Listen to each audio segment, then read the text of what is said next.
The women's all-around final is about to begin. Welcome one and all, wherever you call home, whoever you're supporting, however much of the competition you've seen so far, however long you've been following the great sport of artistic gymnastics. Let's have a look at the contenders, starting with the top group of qualifiers. 18 have made it through to this final. The top performer in qualification, Japan's Miyata Shoko. The Japanese have been fantastic. They've won every gold medal so far. And now the peloton, the chasing pack, the second group in this 18-strong field. The gymnasts who hope that they can spring a surprise. They've all got their story. They've all accomplished so much by being here. They've all earned their place, earned the respect of the gymnastics world. Here they are, the finalists in the women's all-around competition. 18 in the field, and they are split into two groups. That's going to give us the opportunity to really see so much gymnastics going on. Rather than what is often a four-group competition, this is only two groups. So what will happen is that we'll have a split warm-up system halfway through the rotation. The next set of gymnasts will have the chance to warm up and we'll go again. So although it's 4 rotations, the reality is it's 8 half rotations. And then we will discover and crown the all-around champion of the World University Games 2025. Will it be more success for Japan? Will we see gymnasts like Tonya Paulson of Chinese Taipei, the third best in qualification, be the only athlete thus far to deprive the Japanese of a clean sweep? In order to beat the top qualifier, Miyata Shoko, everyone is going to have to produce their absolute finest gymnastics or hope for some assistance from her, because Miyata's score in qualification was 55.15. The second best was 52.65. That was Okamura Mana, her own teammate. She's back. The gymnast that they affectionately call Shokomi. And it was no shock when she was the star of the Japanese team final. She broke down into tears, sobbed for joy. Many of you know the story that accompanies it, her return to the Japanese national team after a spell away from it. It's as though she never was away. How she was missed, though. How she was missed. Rheinruhr 2025, the FISU World University Games. And a hugely entertaining competition is about to take place. Vault, uneven bars, beam and floor, that will be the working order for the top group of qualifiers. Bars, beam, floor and vault, the working order for the second strongest group of qualifiers. Good luck to all of them.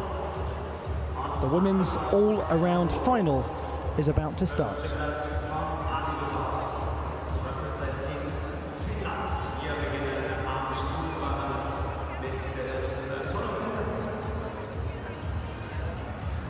It is a 0 start.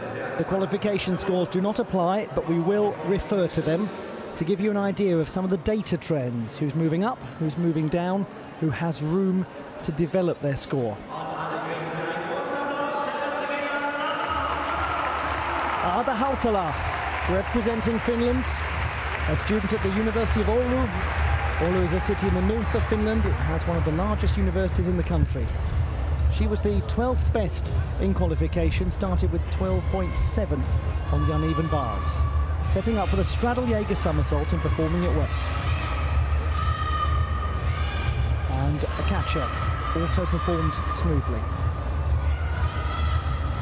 The bail, nicely up to handstand. One of the things to really watch out for, those of you who are newer to artistic gymnastics, is how close the gymnast is getting to absolute vertical in those handstands on the uneven bars. It's so important. What a nice dismount, double tuck to conclude. Couldn't really have started much better than that. Ada Hautala.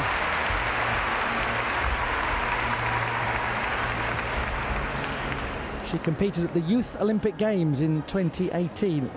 She's from Liminka in the west of Finland, a small town of 10,000, founded in 1477 and named after Limi, a giant in Finnish folklore. Well, here is a giant favourite of all of yours in the sport of gymnastics, Tonje Paulsen. She was quite compressed as she landed, but I think she might have just held on to that. Tonje Paulsen now representing Chinese Taipei, formerly of the Swedish national team. Let's have a look at this full twisting Yurchenko vault again. Yes, she does hold on to it.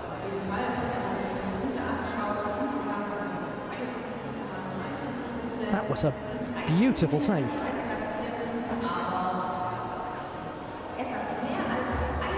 She has the name Chunri An on the back of her leotard. That is the name with which she's registered with the International Gymnastics Federation, but she wants to be known as Tonje Paulsen. That's the name that we all know her as. Just in case you were slightly befuddled as to the name that she has on her attire.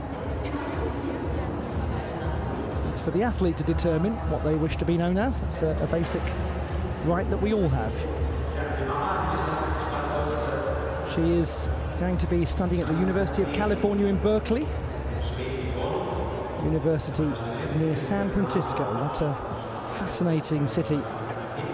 12.7, what a useful score for Ada Hautala. Exactly as she produced in the qualification phase, really consistent.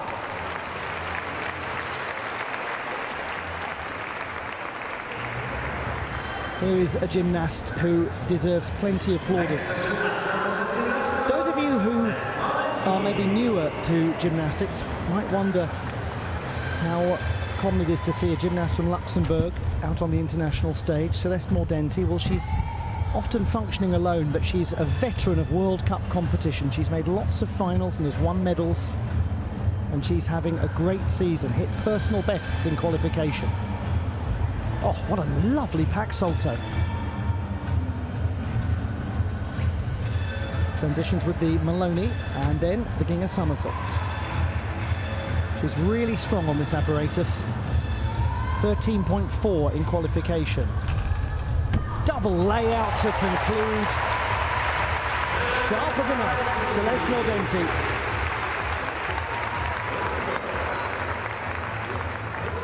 She won a bronze medal in the Bulgaria World Challenge Cup earlier this season. Wasn't that a beautiful pack salto to go from the high bar to the low? Splendid arch of the back.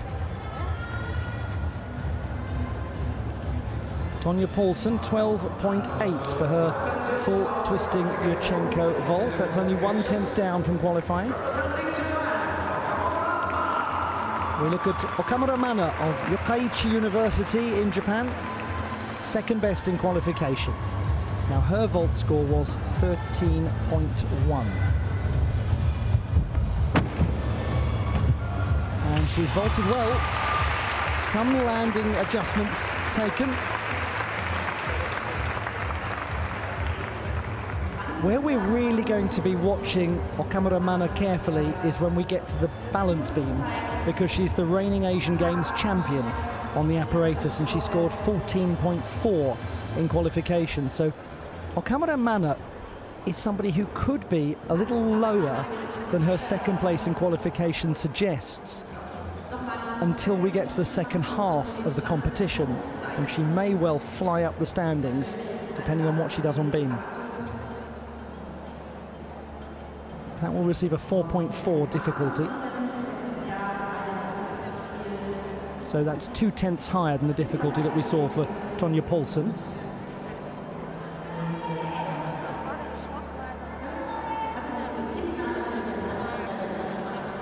Celeste Mordenti. She was actually born in Germany, in Munich, moved at the age of 2 to Luxembourg. She lives and trains in Amsterdam for university. She's at the Free University and is a student of a bachelor's degree in artificial intelligence. She's just finished her third year exams. There's nothing artificial about her own level of intelligence, by the way. She's fiercely bright.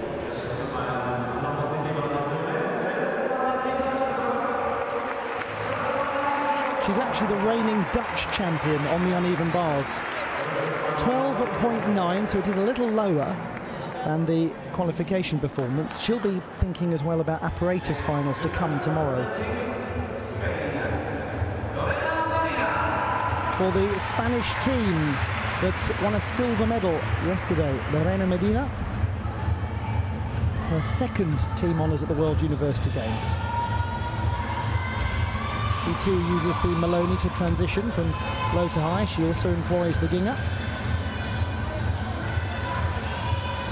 Setting up for a Jaeger, that in the piked position. Slight loss of leg form. It doesn't affect the purpose of her swing. She's very energetic. And she twists nicely to dismount, a little back step. 12.6 in qualification. She is a student of communication at the Open University of Catalonia, which is an online institution. That's an example of not going up to handstand within perhaps the 10 degrees of tolerance. That's what the judges are there to scrutinise. Okamura Mana picks up a 12.9 score. The execution is a little down from qualifying, 2/10 lower. This we anticipate being a much higher degree of difficulty vault. Top qualifier, Miyata Shoko of Japan. It should be a double twisting Yurchenko vault, and it most certainly is. Now she does take quite a big adjustment, but there is a compelling amount of difficulty. The Japanese were the team champions.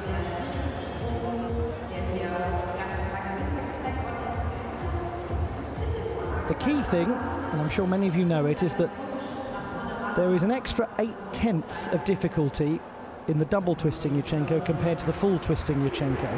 So she gets the body around a second time compared to Tonja Paulsen, who went just once around in the twist position. That was a 4.2, that will be a 5.0.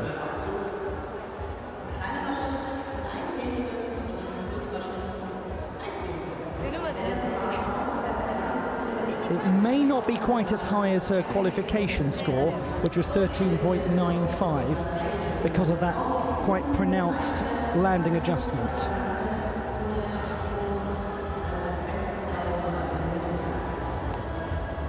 It's just a question of how much she loses. Now a good time to say that faults in gymnastics are generally small, medium and large, and then a fall. So 0.1, 0.3, 0.5 or a full mark. 12.266 for Lorena Medina. Close to qualification, but about a third of a mark down. This is Madison Hajar of the very impressive Canadian team who ran a great race in yesterday's event. Pirouettes well. Maloney, another of the Shaposhnikova variations and one of the most common. And then the Maloney with the half turn, the Van Leven.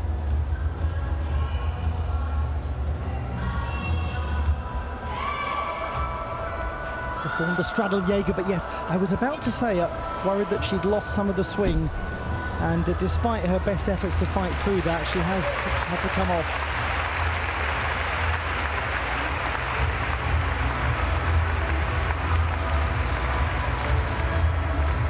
Some important context in this team, the rather all-around final, is that the team event for the women was yesterday. They haven't had the extra day of rest that the gentlemen have had.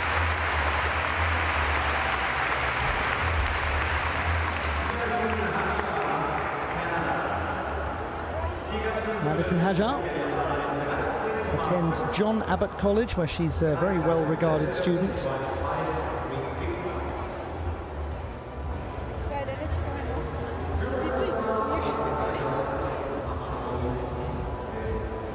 Shoko 13.533, so indeed it is down by about 4/10 from qualification. It's still a very good number. This is Alizé Letrange-Mouaki, The French won a bronze medal yesterday. They were fabulous. And this is a gymnast who retired in 2023 before mounting a remarkable comeback. That's very nice. That's the full twisting Yurchenko once again. I'm not surprised she celebrates like that. It was extremely elegant.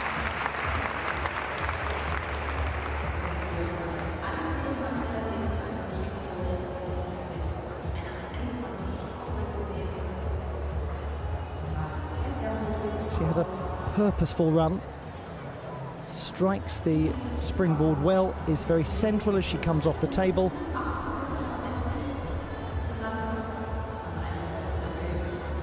So important that the heels stay together, that the body stays straight in the twisting position. It's to make sure that it is given credit for being a laid out vault rather than a pike of the body.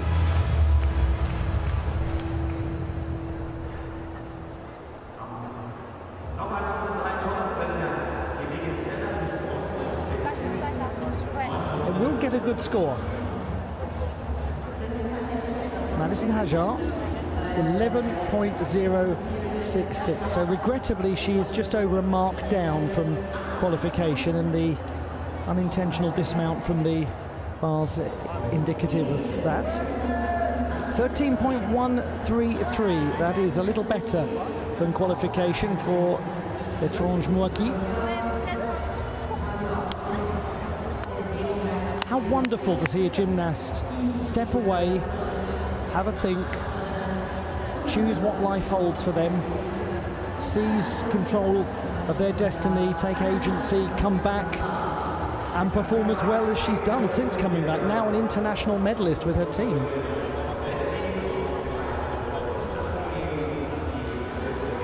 It's a wonderful example to everyone. Oh, now hang on a minute.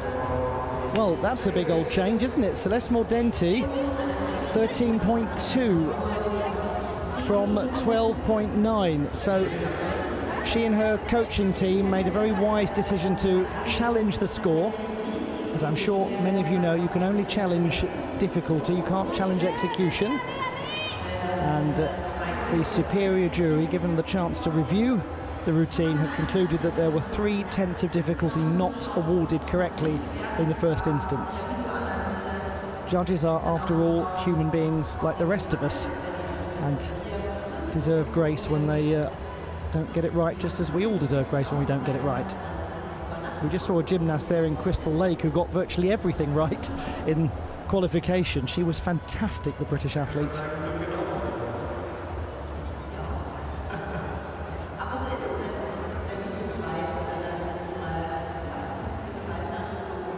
We're now about to enter the second half of rotation number 1.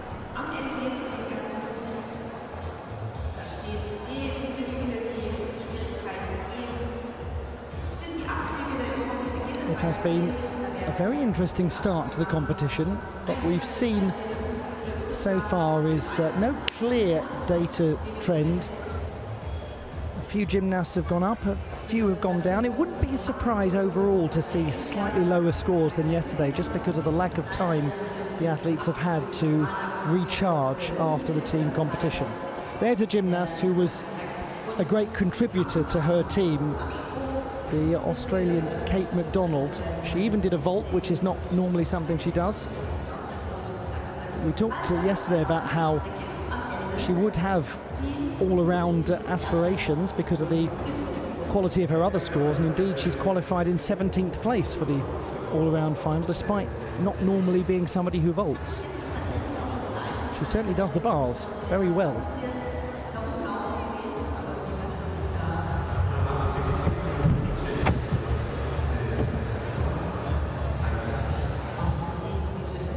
Fifth best qualifier we just saw there, Jade van Steenkist of Belgium.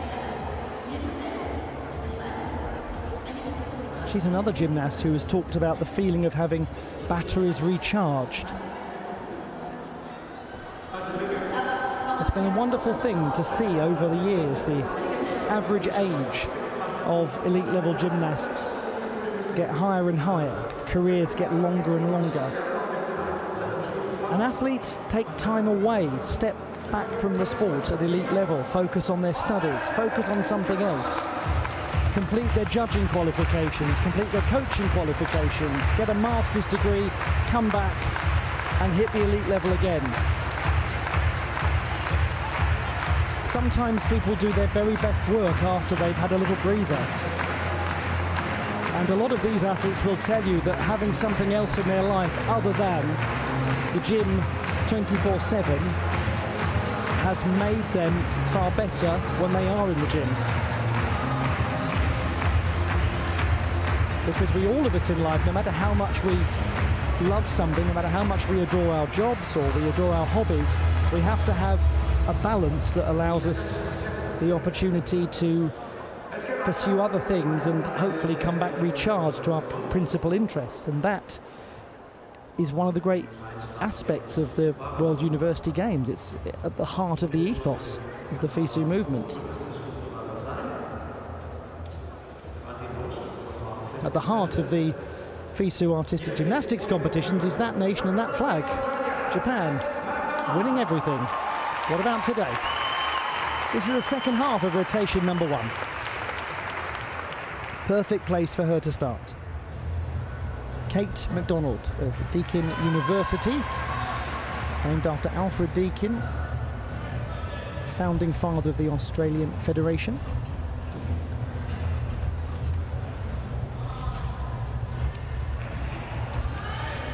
This is, it's an incredibly difficult routine. I can't believe she stayed on. What hip height on the catch-off, and then transitions. Goes from high to low well. Only Kate MacDonald knows how she saved that. Gravity doesn't. And then the dismount, unfortunately, sees her hurtle forwards. Well, yes, one of those days. Something to iron out ahead of the uneven bars final tomorrow.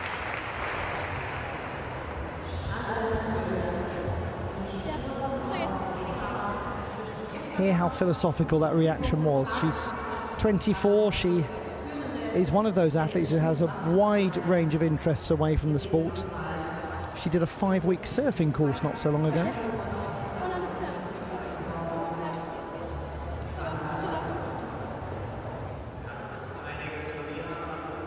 We go to Shang Lulu, 20-year-old from Guizhou. She attends the Shanghai University of Sport.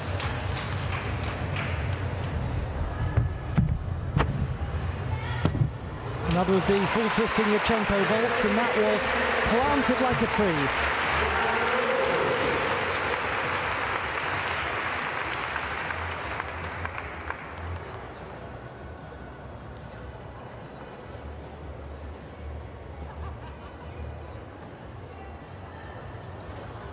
That's one of the most authoritatively landed vaults we've had at these games. That will receive a 4.2 difficulty score.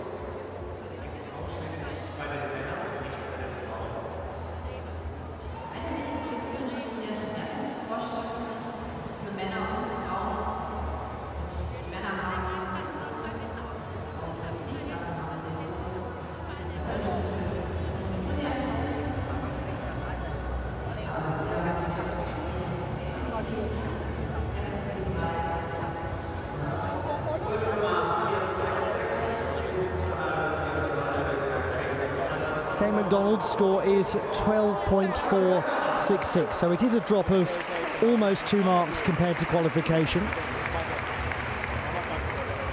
The gymnast who won the gold medal on the uneven bars at the Qatar World Cup not so long ago. Now this is a gymnast who was fantastic during the team competition. Evandra Zlobek, 16th best qualifier. She scored 12.35 on this apparatus.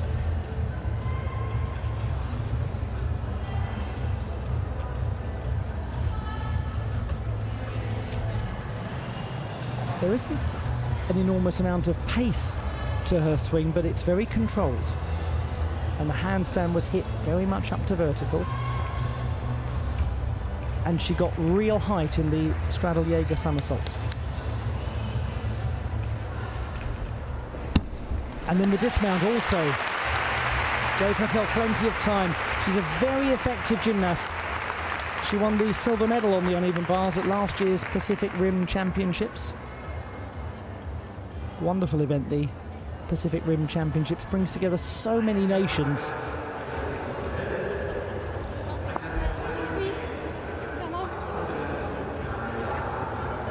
Zhang Lulu with a 13.233 on vault. That's very useful because she has gained half a mark, or almost half a mark, from qualifying. Crystal Lake from the University of Stirling. This is the Scottish all-around champion.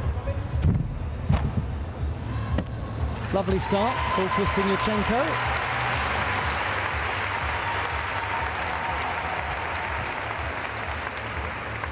Here she is representing the United Kingdom of Great Britain and Northern Ireland. When she won the Scottish national title, she won it by over 2 marks. Resounding victory. And she was thrilled with her performance yesterday. At the time of her completing all 4 pieces, she was actually the second strongest in all-around qualification, and she held on to be 7th.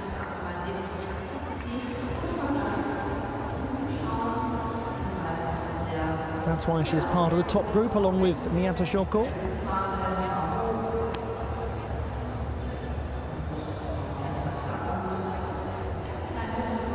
Evandra Zlobek, 12.233. Again, very similar to the qualification campaign. Just a small drop of about a 10th. This is going to be an interesting routine to watch. Celia Serber, the 15th best overall, but 13.6 for the uneven bars. This is a very good routine. It was pivotal to the French success as a team. They won the bronze medal.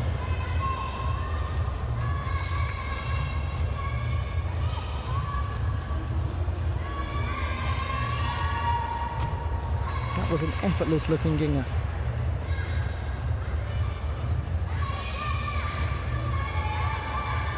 Very swingful.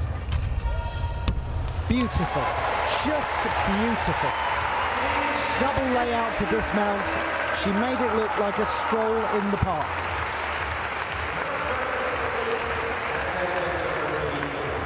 One of the loveliest things in any sport is when it looks as though the athlete isn't doing any work at all. And that only comes from all the work they have done to get to that stage.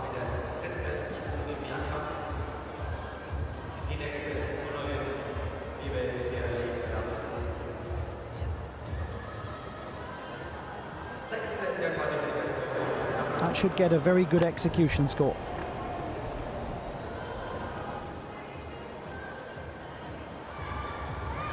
.133 is better than qualification by just over a 10th for Crystal Lake.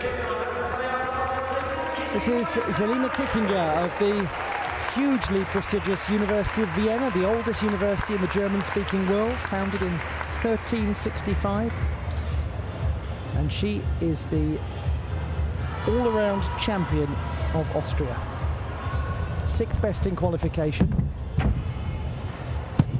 Excellent vault. She is a gymnast who, at the age of 23, is approaching her peak level of performance. She's been getting better and better for quite some time. And not only is she developing hugely as a gymnast, she is studying to be a secondary school teacher, focusing on English and aspiring as well to look at physical education as one of her subjects. 13.633, better by a few hundredths than qualification.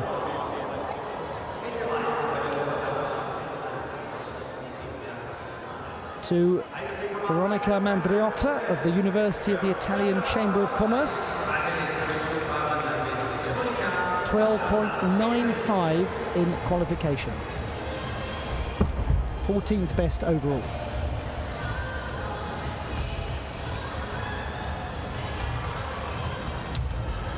Catch a variation and then back salto quickly.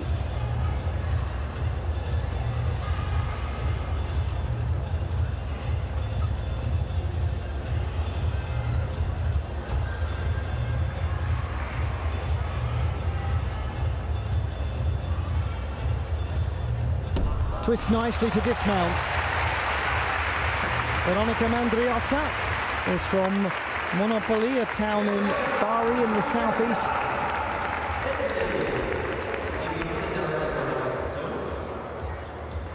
Mercatorum University has its headquarters in Rome.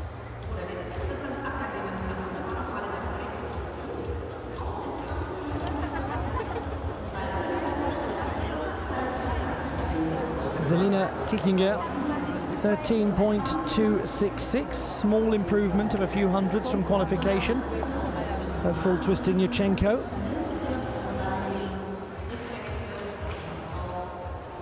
We'll go now to Jada van Steenkist, the Belgian gymnast, who was the 5th best in qualifying. Ah, now that's interesting. That's the first 1.5 twisting Yurchenko vault that we have seen in this competition, and it was really good. So, for those of you newer to how vault is assessed, we talked about the full twisting Yurchenko, 4.2 difficulty, and the double twisting, 5.0 difficulty. That is the 4.6 difficulty, the middle ground vault. And it's easily identifiable because it's the Yurchenko vault where the gymnast ends up facing away from the table.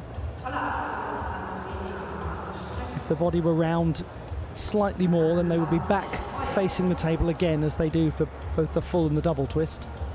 And she performed that excellently. I think the execution will be really quite high. That might be the best vault score that we'll see.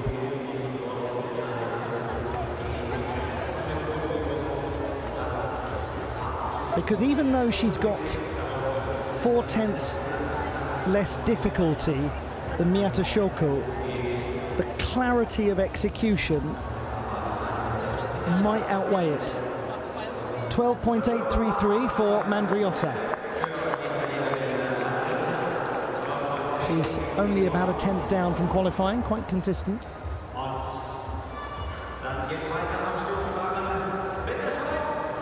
Anina Wildi of the University of Bern, where she is a student of the social sciences. The Swiss, commiserations to them, they were 4th in the team competition yesterday. They were only about half a mark away from bronze. And they did it with only 3 gymnasts. They had no scores to discard. Every one of them did all 4 pieces. They must be exhausted today. Did have to adjust, and now really uses the core strength to build the swing up.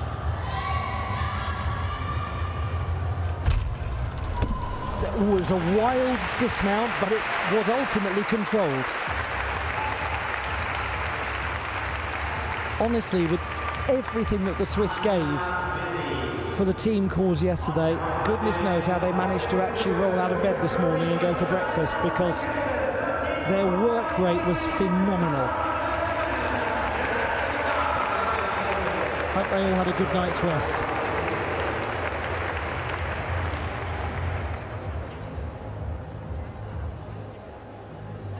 It is the best vault score, 13.833 for Jada van Steenkist. She is over half a mark up from qualification. To Shin Sol-yi of the Republic of Korea, student of Taekwondo sports rehabilitation at Wonkwang Digital University.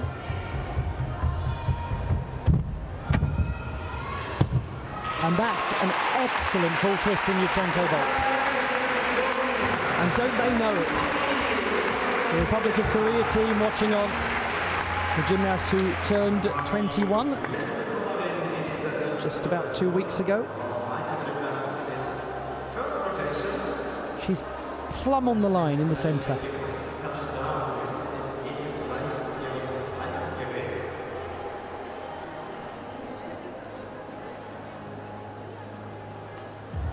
Only recently have we started to see her again following her debut at the Olympic Games.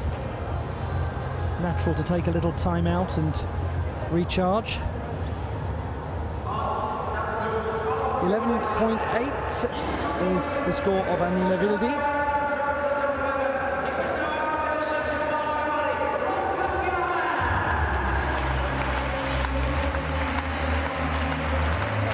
And we are already at the 1/4 mark of the competition. It's flown by. I really hope you're enjoying it wherever you're watching from. I'm thrilled to have your company. It's just passed beyond 7:30 in the evening here in the Messe Essen Hall number 3. Well, in Germany, full stop. We don't have our own special time zone in here, just to be clear.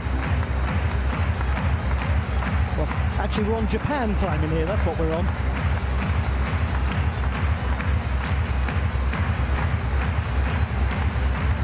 Shinsol 13.333. That really is a high score for Tristan Yurchenko.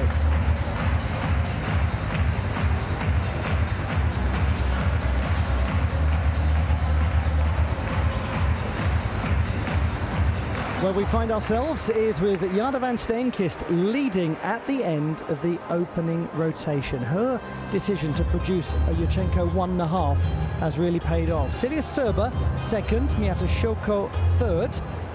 But this is very much the early stages, so we will see how the competition progresses. We are going to watch for Okamura Mana, who's in 10th place. She might be a stealth mover. Well, let's take stock of what we've seen so far and look back at rotation number 1.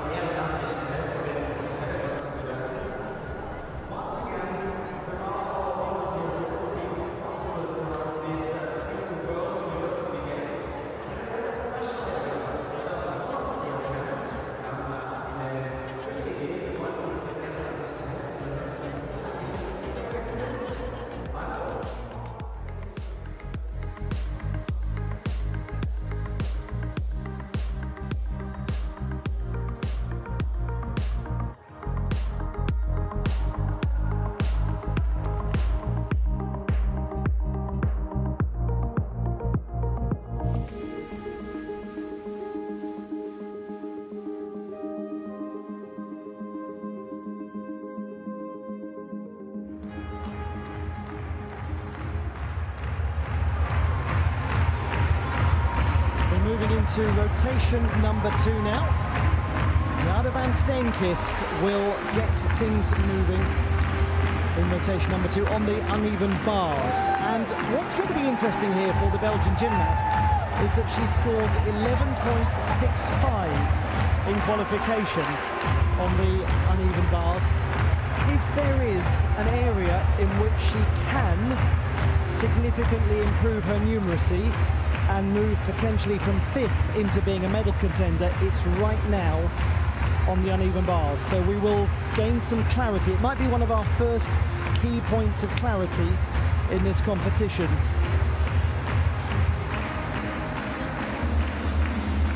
They use the term in the wonderful sport of tennis, which is another that features at these games, of mini match points, little situations in matches. They're not actually the final point, but they're the important break of serve at 3-all in the opening set, or the hold of serve when you're a break down and you go on to break back.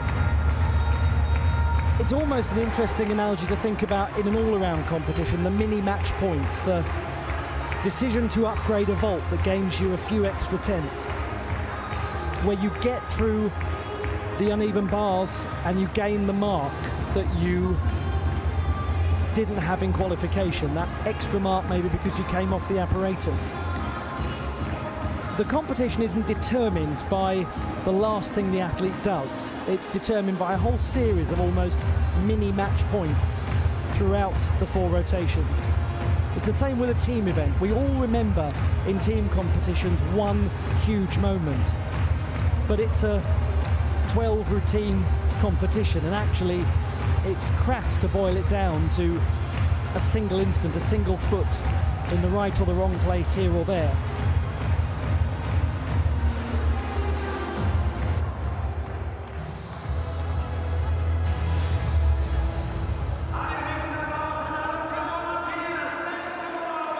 Getting ready for her performance on the beam is Evandra Zlobek, along with the rest in her group. We are at the uneven bars for the top group of qualifiers. I just remind you, it's an 18-strong all-around final, a little different from the World Championships and the Olympic Games, where there are 24. Okamura Mana started with a 12.9 on vault, and she scored the same number for that on the uneven bars in qualification.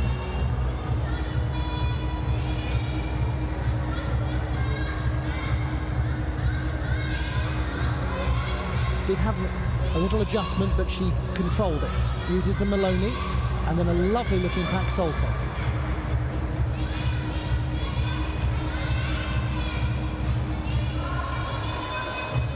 Lots of strength on show.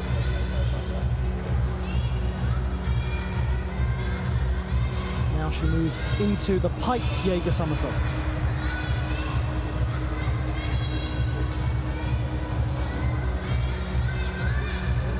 The double tuck to dismount, performed with real security as she takes a bow.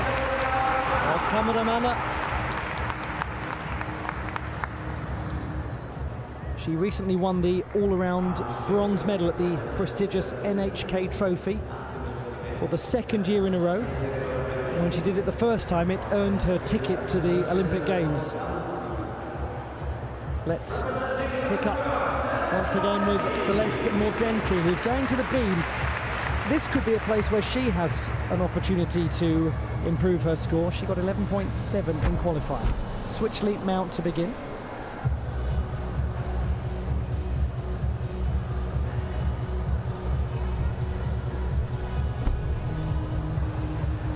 Small stumble, but it's minimized.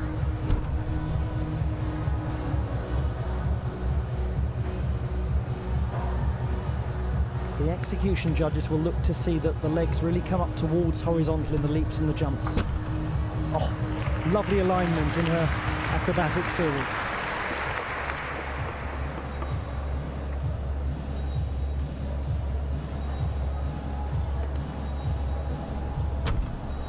And the aerial, unfortunately, sees Celeste Mordenti come off.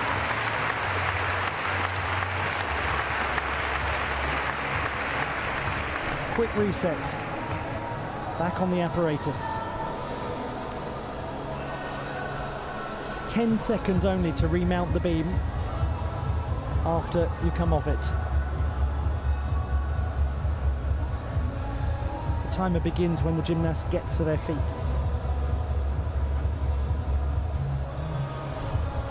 Just holds on to those wolf turns.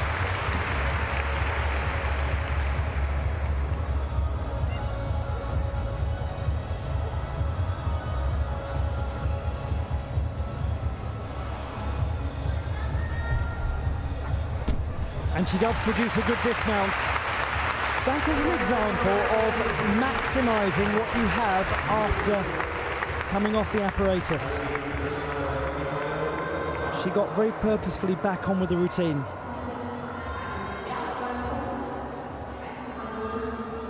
And sometimes there are strange days on beam. Sometimes there are days when virtually everyone comes off.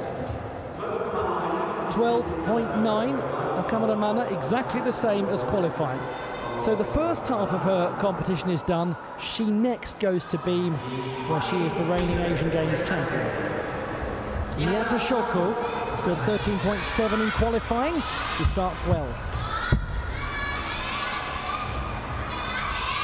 And another high amplitude release.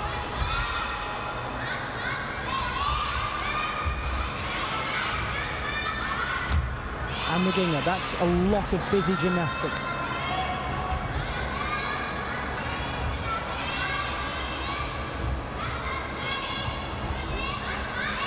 and twisting in the tuck position to dismount. That's going to score rather nicely.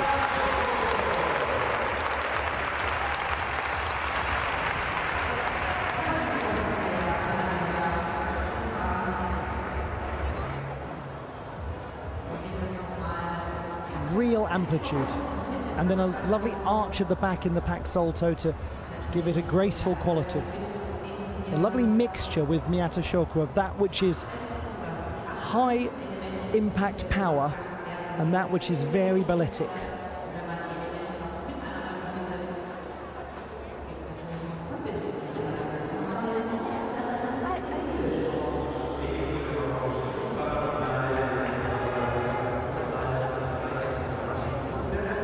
Celeste Mordenti picks up an 11.7 score. So it is exactly the same as qualifying. Lorena Medina of the Open University of Catalonia. She's been the Catalan champion. And she now goes to the beam, 12.6 in qualifying. Same mount as we saw from Mordenti. Back tuck. Well aligned.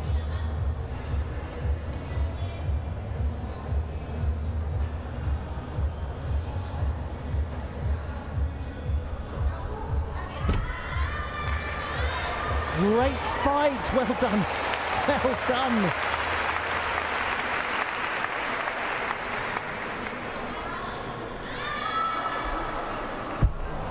Nearly.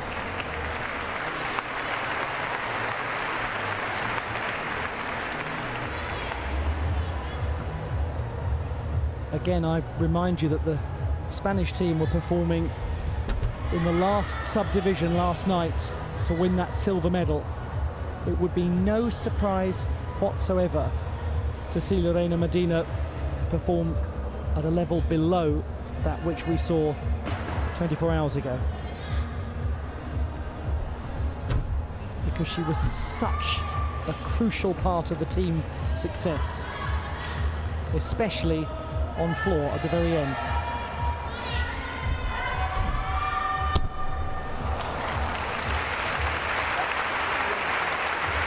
If you didn't see the team competition yesterday, don't judge Lorena Medina on what you've seen there. Judge it on what you'll see from her across a couple of hours last night, because she was vital to her country's success. And she must be allowed the humanity of all of us as sports fans to have a tough day after a brilliant day. Miyata Shoko, 13.633. That is virtually the same as qualifying. Alizé Letrange-Moaki will go to the uneven bars, where she scored 12.6 yesterday. The French were superb on the bars. That's how they secured the team bronze medal in their final rotation. Not a hint of nerves. It was incredibly high.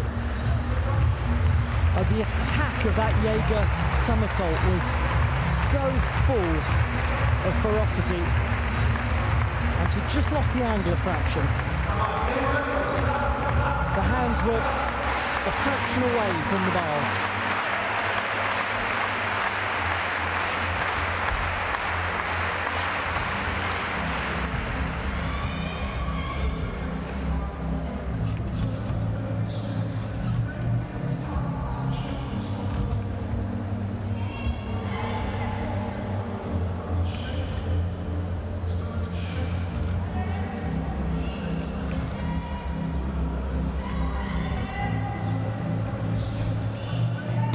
It's a great dismount, wonderful conclusion.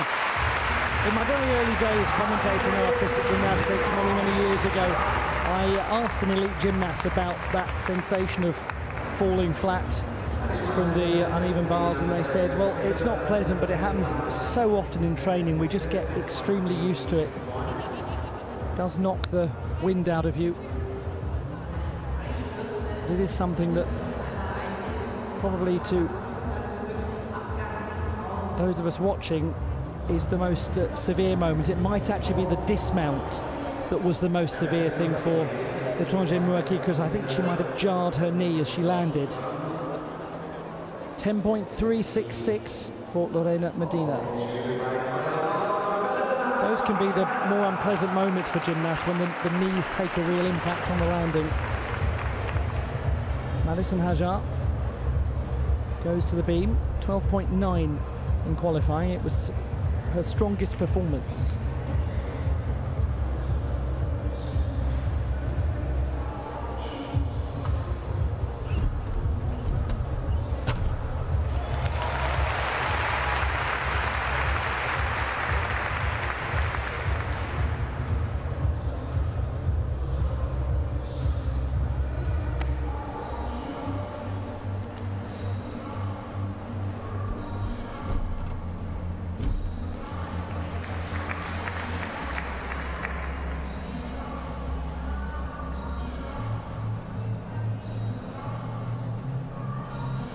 It's so important that the gymnast uses the whole body on the apparatus. There is a 0.1 artistry deduction that can be applied for insufficient involvement of body parts. Poor posture can lose you 2/10. You gain difficulty when you perform those sorts of jumps side on to the beam rather than working across it. Everything you do goes up one level of difficulty. Really enjoyable performance from Madison Hajar. When you think she's actually yet to compete at the Senior World Championships.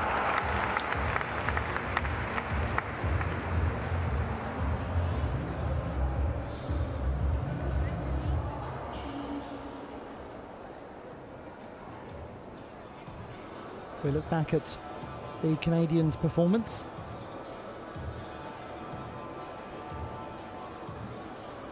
She's already spent a little time in Europe this year. She went to the Luxembourg Open in April. Elise Letrange Mouaki scoring 11.166. Hope that she is okay. Looks as though the dismount has caused her some discomfort. Xiang Lulu goes to the uneven bars. Often one of life's real pleasures watching athletes from China on this apparatus, because they are bold in some of the release work they do. That Jaeger in the layout position.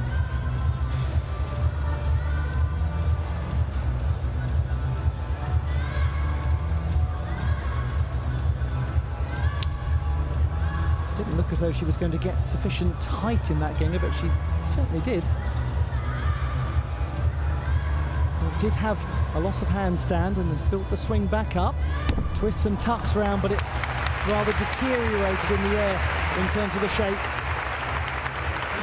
Unfortunate landing. It started with so much energy in that first release move.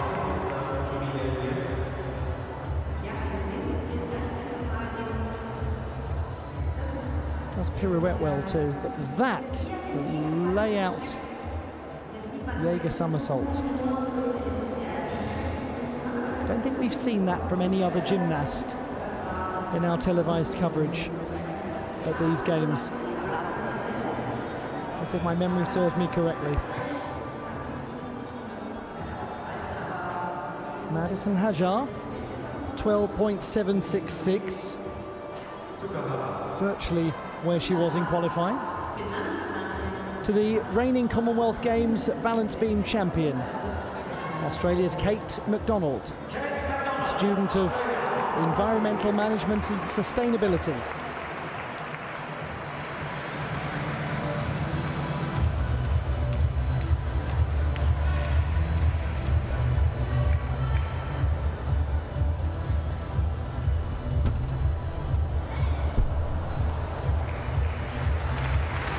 It's been a tricky competition for McDonald. Had issues on the uneven bars and now on the beam. One thing we must bear in mind is that really the only reason that she actually produced all four performances in qualification was to make sure the Australians had a viable team score. She isn't generally a vaulter, did it anyway, really worked hard for the team.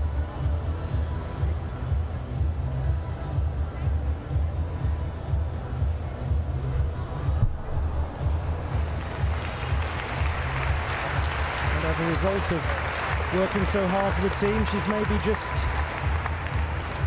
finding it difficult today. But we remind ourselves that she will be returning for the uneven bars final tomorrow. That's the principal focus.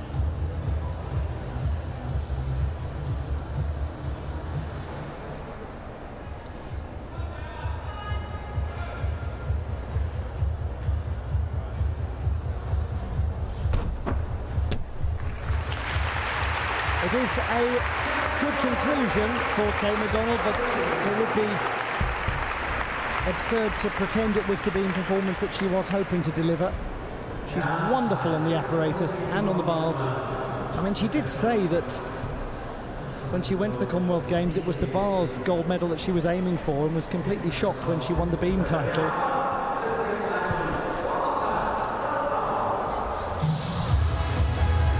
You may have just seen in the replay there one of the greats from Australia, Alana Slater, actually is judging balance beam.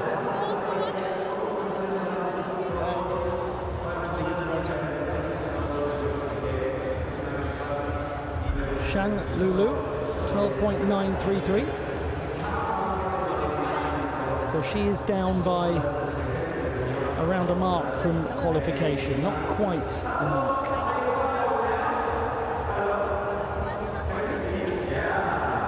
You think about how high that score could have been, considering she got 12.933 with a fall.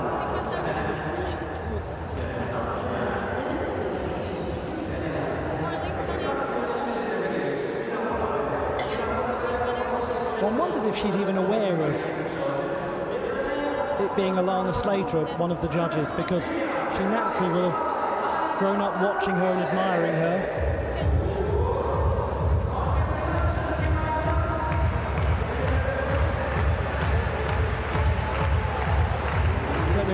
At home, but Alana Slater was one of my absolute favourite gymnasts when I first started watching the sport, especially somebody who watched the Commonwealth Games so much.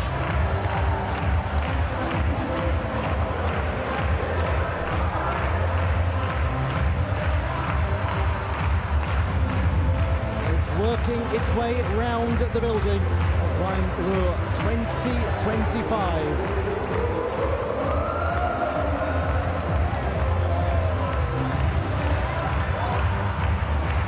MacDonald, 11.366. Lovely to see such a great crowd in here. This place is full. Not that there's any surprise to that. It's the women's all-around final at the World University Games. It was always going to be tremendously attended. We are a half rotation away from the halfway stage of the competition.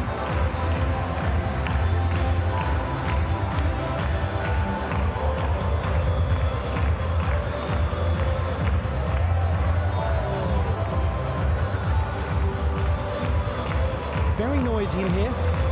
Lots of excited spectators. Some gymnasts love that. They like to look around and take in the crowd. Others like to pop the headphones on or just completely divorce themselves from the arena. And I wonder what you would do. What would your process be if you were an athlete out there, or maybe you are an athlete and you go and compete? Do you like to know there's a big crowd there? I think about the great Cypriot gymnast Marios Ioriou, who said to me a while ago that he loves hearing a crowd when he's actually releasing and re-grasping on the horizontal bar. He said if a crowd reacts as he connects with the bar, he feels it gives him extra power in his swing. And there are other gymnasts who prefer to think of it as a training session. They choose to approach it as though there's nobody there at all.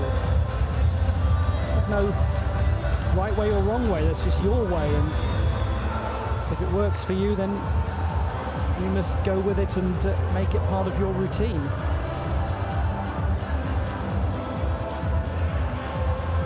And it probably takes athletes quite a while to learn what is their routine. Maybe some trial and error.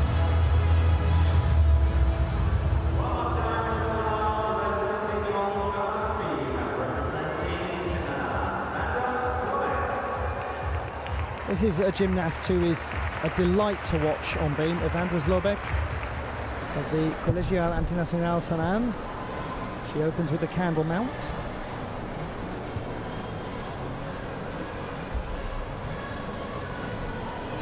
She has a real gracefulness on the apparatus.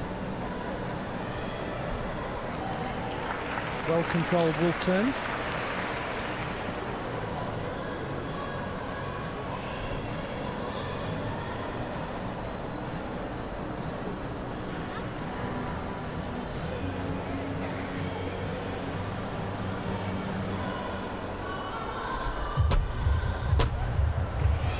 That was well managed. Could have come off there.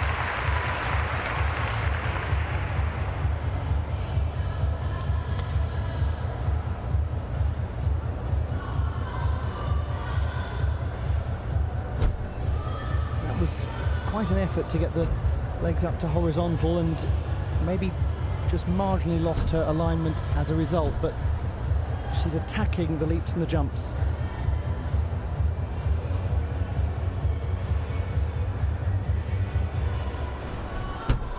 Side Somi was really spot on in terms of its line.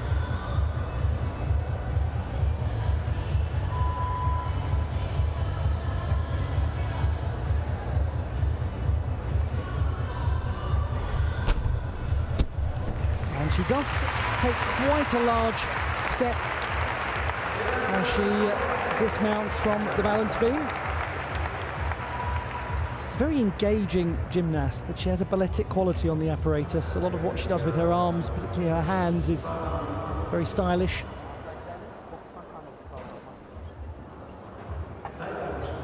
And she's also good at holding on.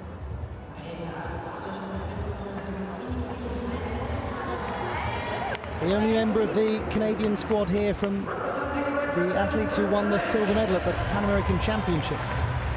Here's Crystal Lake of Great Britain. She was a little offline.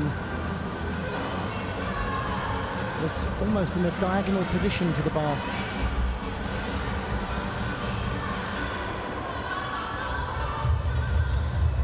Van Leuven shows real strength. Didn't quite get up to true handstand. Nice extension on the straddle Jaeger. It was a somewhat improvised dismount. You could see, I think, from her reaction,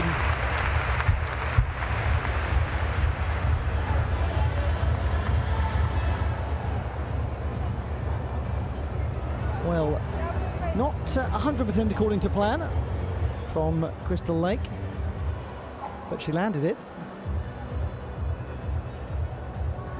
Really nice reach for the bars with the Jaeger, full extension of the arms. That was great to watch.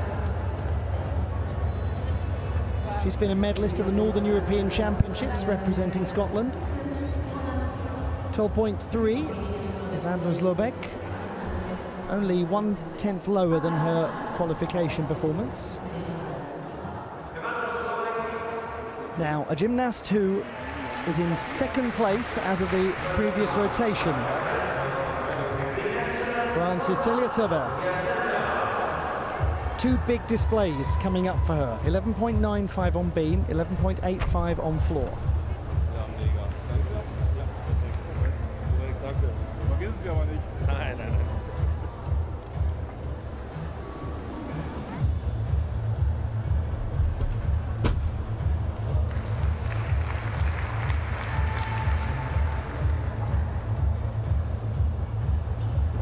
She, by the way, has only just recently returned from some quite difficult injury, had a stress fracture in her back. was aiming to come to Leipzig for the European Championships, but it just wasn't quite the right time. Always better to wait. Wise that she did.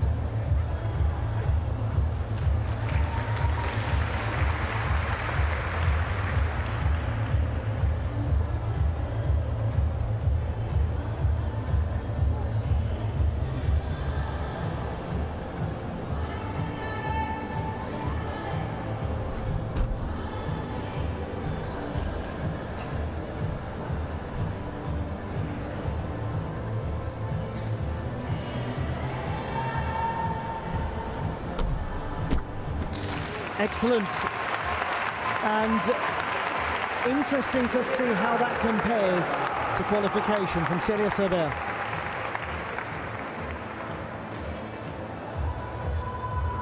Really close to horizontal, bringing the legs up with aggression.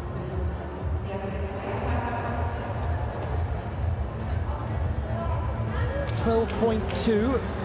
Crystal Lake, no surprise that she's a fair amount down from qualification. That is a drop of .65. To Zelina Kickinger, 12.75, I should say, in the qualification campaign.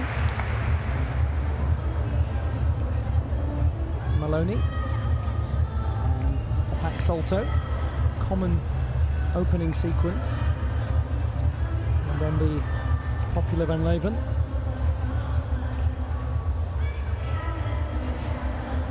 Stradeljäger, again we've seen many of those.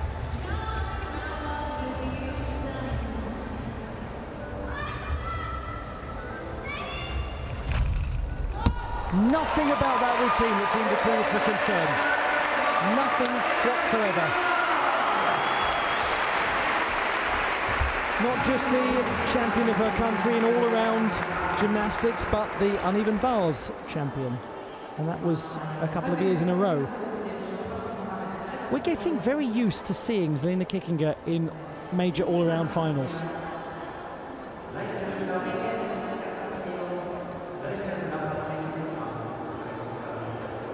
And it was actually in this country in 2022 at the Munich European Championships that Kickinger became the leading all-arounder for Austria.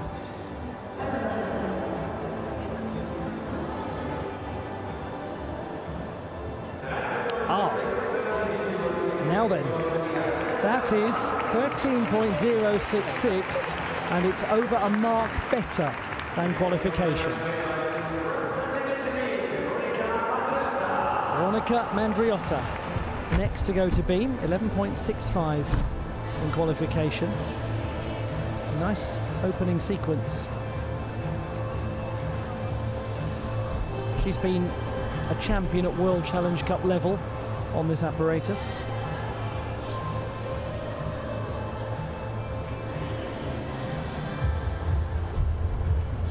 Last year really for Mandriotta, as she holds well, was a comeback year after 2023 had been rather decimated by a very serious ankle ligament injury. It necessitated surgery, but it really wiped out most of her season.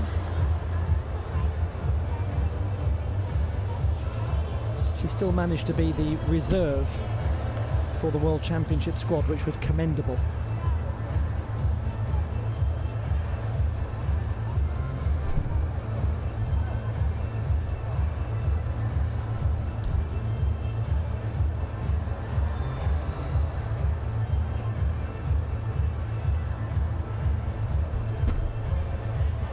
A little adjustment coming out of the side aerial.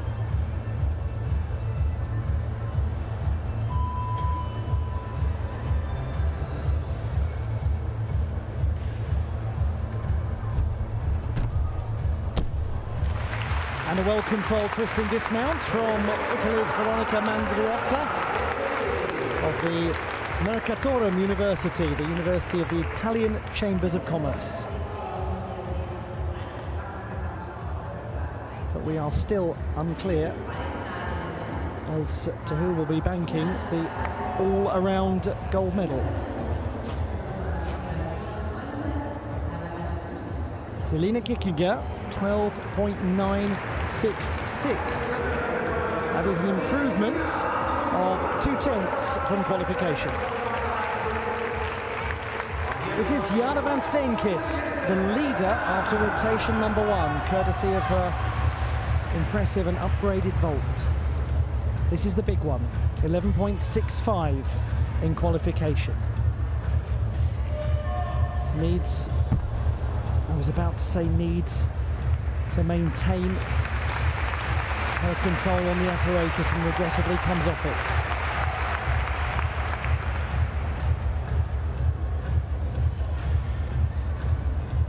Like so many of the athletes at these games, she's just finished summer examinations only 3 weeks ago in psychology.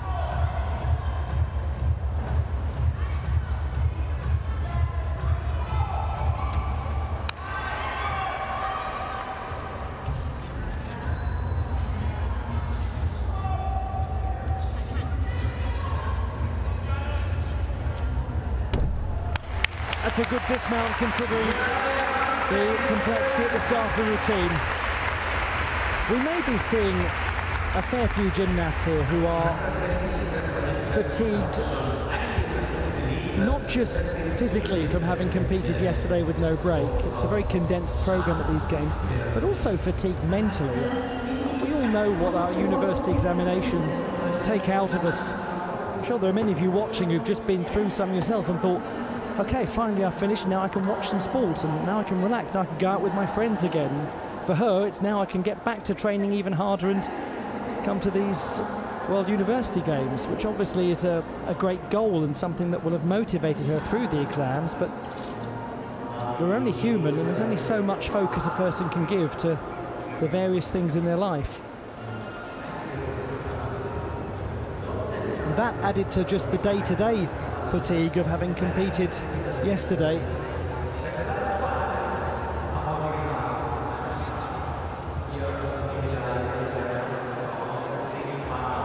.966, Veronica Mandriotta.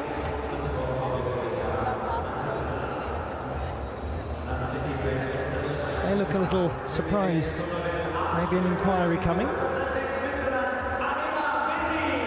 Anina Wildi will go to beam, and she was incredibly impressive on this apparatus yesterday, 12.85 during a pressure rotation for the Swiss where they so nearly on the team bronze.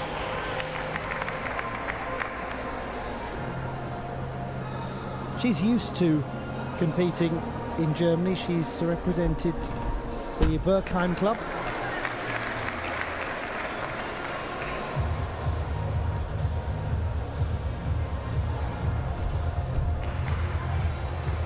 Again, she works side on to the apparatus to maximize difficulty.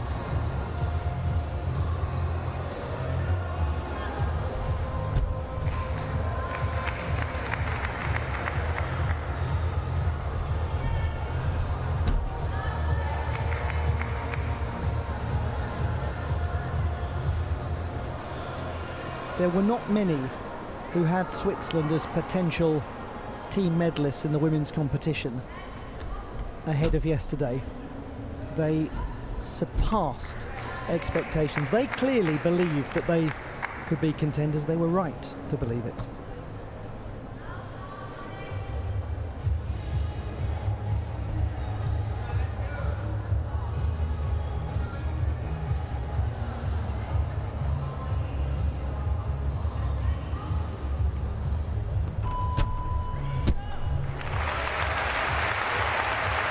The 22-year-old Anina Wildi, who has competed at the World Championships on more than one occasion and who made the all-around final in Leipzig at the European Championships here in Germany earlier this year. Her first European Championship final ever.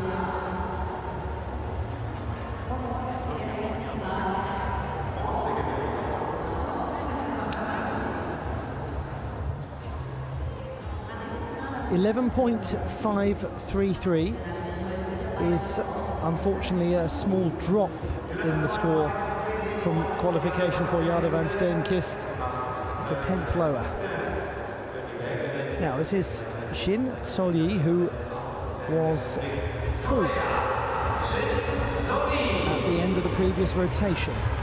13.1 on the uneven bars in qualifying. She could put herself in the race. Has to work hard to hold that.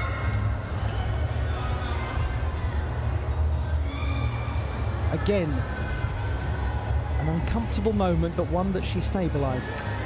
Can she get through the big release? She can. Jaeger somersault.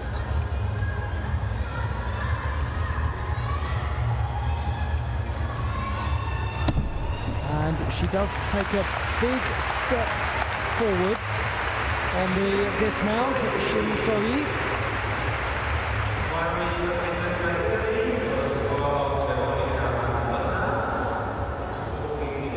Shin Sol-yi is from Cheongbuk in the center of the Republic of Korea. Beautiful mountainous region, historically famous for its silk weaving trade. She's a gymnast who, over the course of her career, has worked very hard to overcome ankle and calf issues. Very common problems for elite level gymnasts. That is probably the least surprising news so far, considering the reaction of her and her coaching team. They were peering with furrowed brows at the score. 12.033. Anina Wilde's score on beam. It's about 8/10 lower than qualification. Let's have a look at Ada Hautala from the beautiful country of Finland. She goes to beam.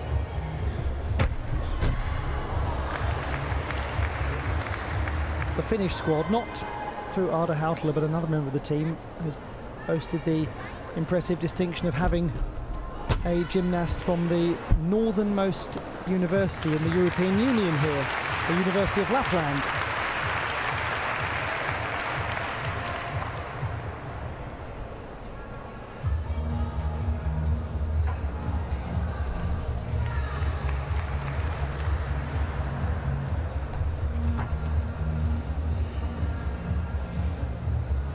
Ada Hautala's own trajectory, reflecting on the injury issues that I mentioned there of Shin Sol-yi, is one where she's really been focusing of late on a big comeback.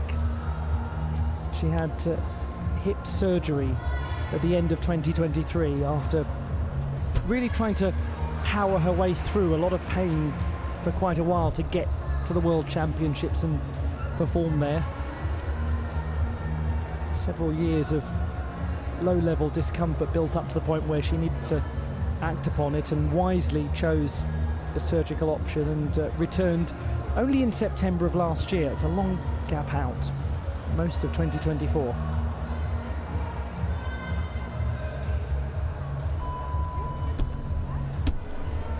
And she's come back, frankly, in a very good condition.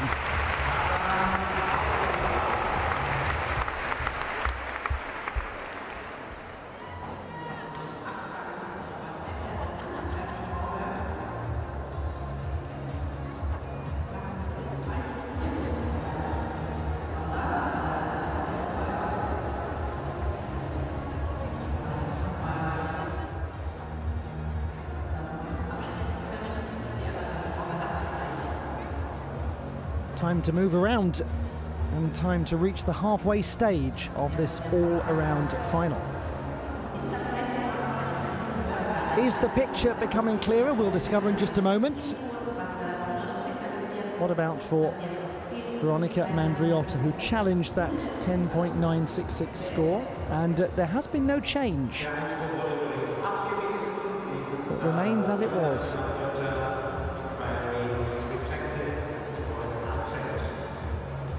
12.7 for Shin Sol-yi. That's only 4/10 down from qualifying. Now to Tonje Paulsen. Now she started with a 12.8 on vault.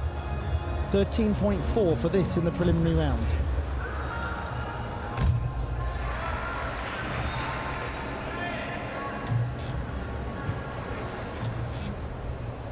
Lovely piked Jaeger. Back salto, kept the heels, the feet together. This is looking full of energy. And she keeps her dismount simple. That's okay, it will affect the overall score for the routine, but that will be a useful number. And she's going to go to beam next, where she's particularly strong. So it may well be, it's likely to be, that Tonya Paulsen of Chinese Taipei is very much part of our focus and very much in the forefront of our minds going into the second half of the competition, getting closer to the medal round.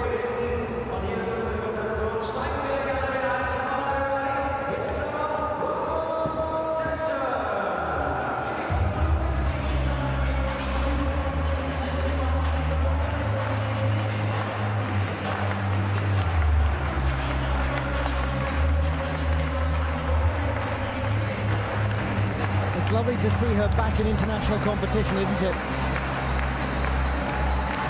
She made a bold move, a brave move to change the nation for which she competes.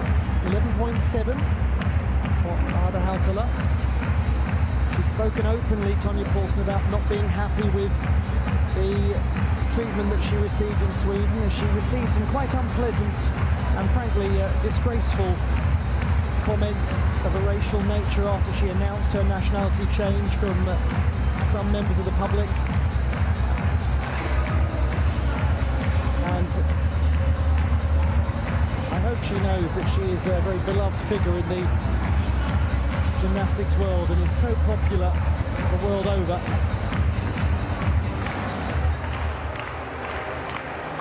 She's about to become a lot more popular in Chinese Taipei if this score is, yep, there we go. Thought it might be a good one. 13.466.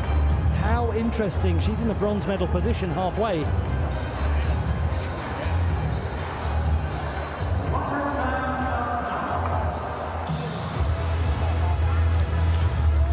After the second rotation, Miyata Shoko is in the gold medal position by a few tenths over Celia Serber of France. Tonya Paulsen of Chinese Taipei is third, and Zelina Kickinger of Austria, the sixth best qualifier, is fourth, with Shang Lulu making up the top five. Watch Okamura Mana. She was 10th at the end of rotation one. She's 7th now. She's about to go to beam. So she is our candidate to really make a move up if this goes well in the big rotation. But let's look back before we look forwards.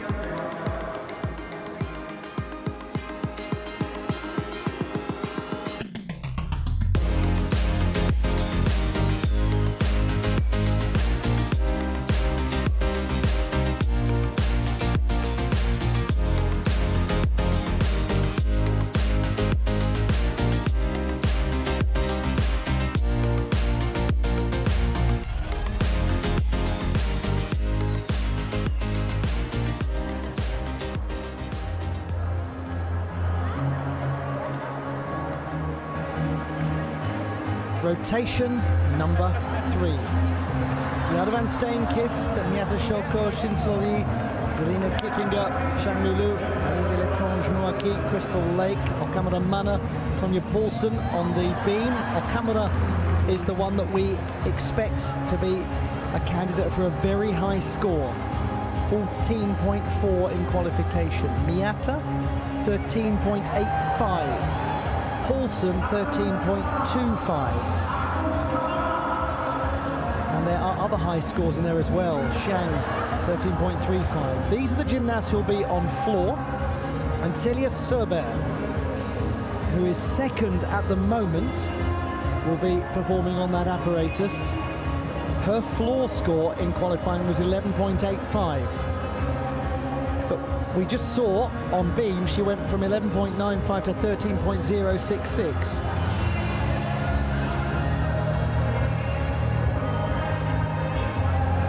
There is your leader, Miyata Shoko.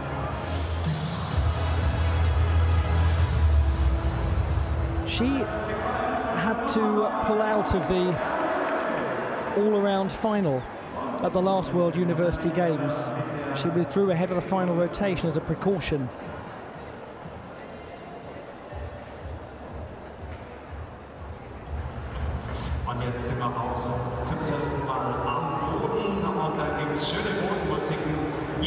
To Lorena Medina, the Spanish gymnast competing on floor. This was where she was vital for her team yesterday. 12.55 was the score.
A rip-roarer of a floor routine from Lorena Medina. Blaring saxophone and a reminder of successful times for the Spaniards who won the silver medal, with this routine being a big part of it in the team competition yesterday. She tumbles well, she gives you a vivacious performance. She gives her teammates confidence, but she's the only Spaniard out there today. Miyata Shoko now goes to the beam, 13.85 in qualification. Makes that mount look effortless. And she makes that save look effortless. And how often we say it, all around competitions can come down to what you save, not what you lose. They don't come down to the mistakes so much as what you do when the mistakes happen.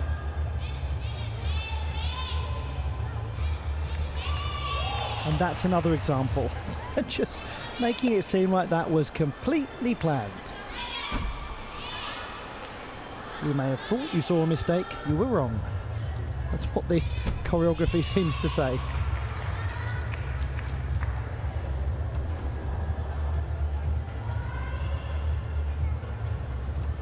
And it is a performance with choreography.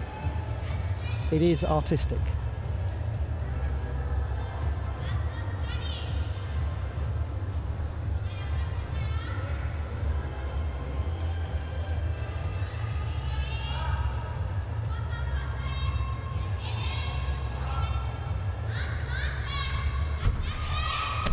And it's got a crackerjack of a dismount as well. Miyata Shoko. That could be vital to her quest for gold. In Chengdu, Hashimoto Daiki had to withdraw from the all-around final. He came back 2 years later and won the gold. In Chengdu, Miyata Shoko had to withdraw from the all-around final. Is she going to come back 2 years later and win the gold? That would be an incredible set of circumstances. Lorena Medina with 12.466, just a 10th down from yesterday.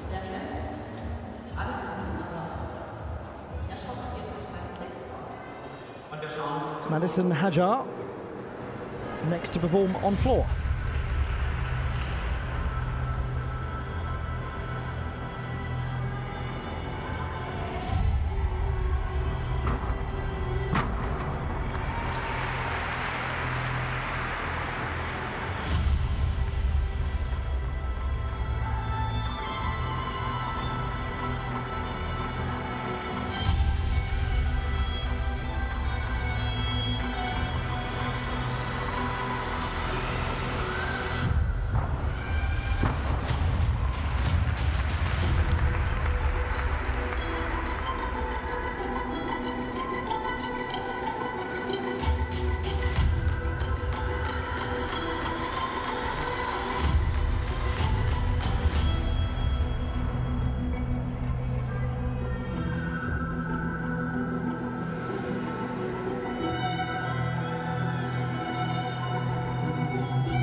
It's a lovely piece of performance, that.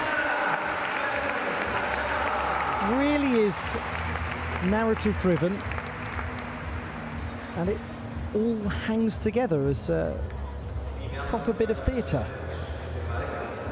She's had some significant accomplishments on floor over the last season and a bit. One of them being a bronze medal at the Pacific Rim Championships. She tumbles purposefully, she tumbles securely. The opening pass was excellent. She also gives you engagement from a musical point of view. 13.5, Miyata Shoko. Again, it's a small drop from qualification because of those clear execution issues, but it is still a very good score.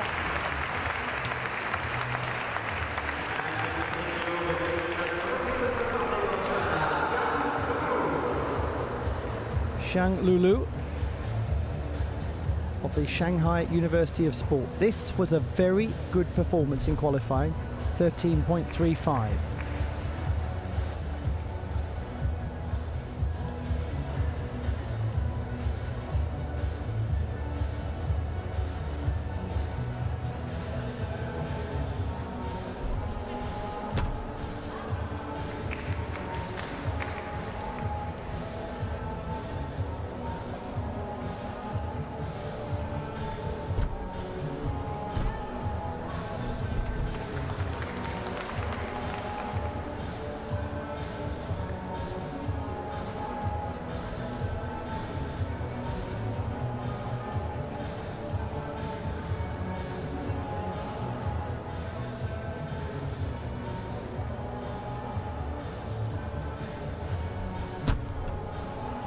She does come out of the side semi, rather bent over.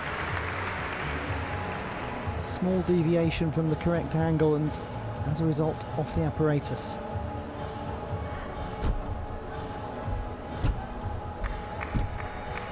The rest of it, everything around it, everything after it, has been very striking.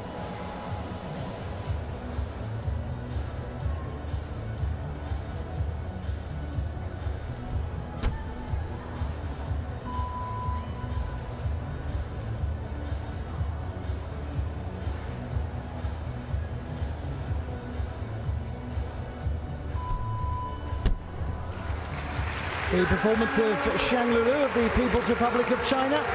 They didn't enter a full team for either the women's or the men's competitions, only individuals.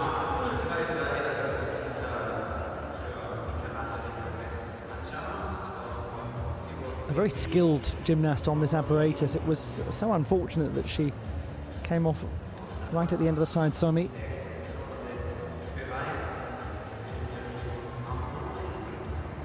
Madison Hajar, 12.033. And I'll just let you know at this stage as well that we understand that Elise Letrange-Mouaki has chosen to withdraw from the remainder of the competition. We'll come back to that in a moment. Kate MacDonald will now compete on floor for Australia and for Deakin University. 12.55 in qualification.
Isn't it? It's not like anything else out there. It's choreographically unusual, it's exciting, it's bold. And that's what you expect from Kate MacDonald. You expect something that is uniquely her.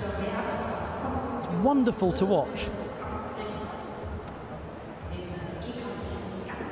It is so important that the gymnast movements are in harmony with the music, and they are so sharply in harmony with the music in that display. 12.4 Shang Lulu, that's indicative of a routine that was actually on course to be better than qualifying had she not come off. Crystal Lake goes to beam, 12.8 in qualifying. It was a nice performance.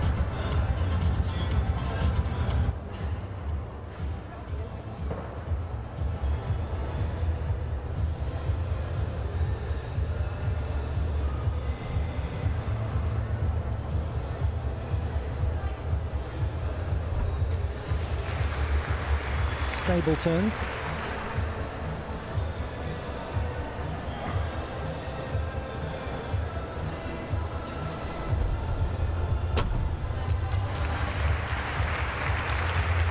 Stable everything so far.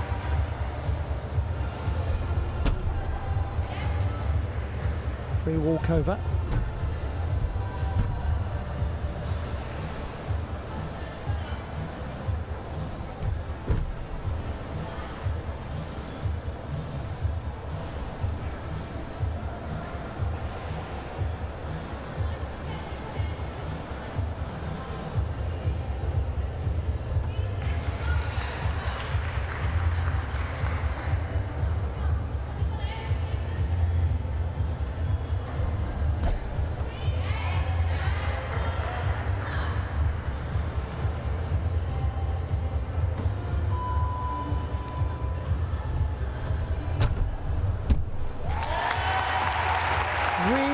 Impressively done. This is a gymnast who's made her mark at these World University Games. A lot of people have been talking about Crystal Lake in the past 24 hours. She wasn't hugely well known before coming here. So many have actually come up to me and said, that young gymnast from Scotland, wow, she is really impressive. And they're right. That's a really impressive score from Kate MacDonald, 13.133.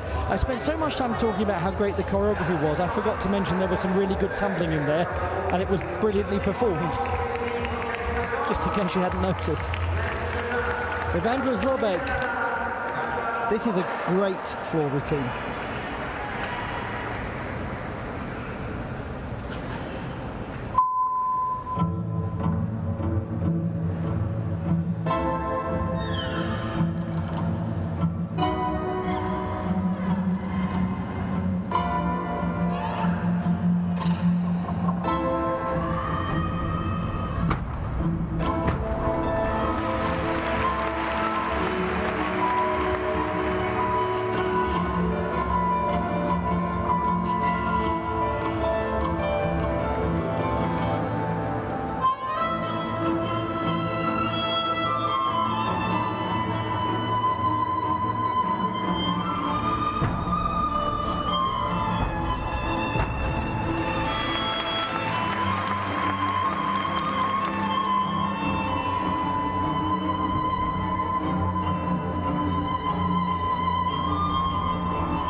Isn't that lovely?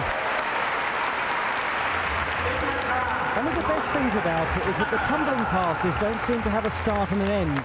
They just emerge out of the choreography and then they go back into choreography. It's very cohesive, very artistic. She's evidently a wonderful dancer. There's got to be extensive balletic training.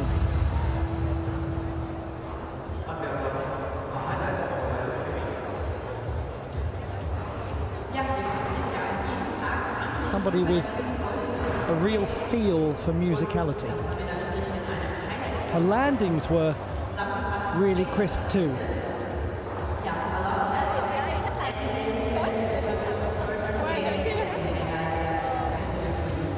Interesting to see what sort of number that gets. 12.266 for Crystal Lake. So she is down by the same sort of margin as on the uneven bars, about 6/10.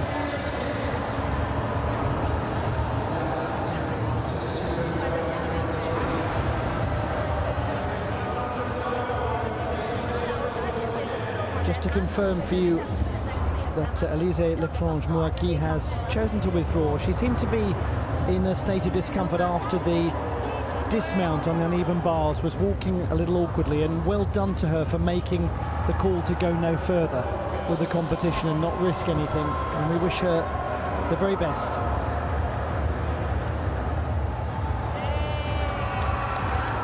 .13.1, almost exactly as she achieved in qualification, which demonstrates a degree of consistency. 8 execution score. That's definitely one of the standout floor routines for its sense of performance.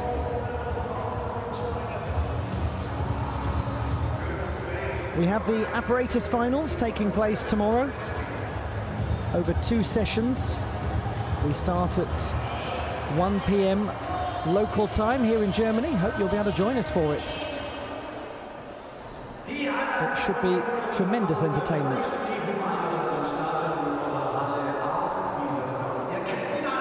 What better way to spend the start of your weekend than watching Rhine-Ruhr 2025?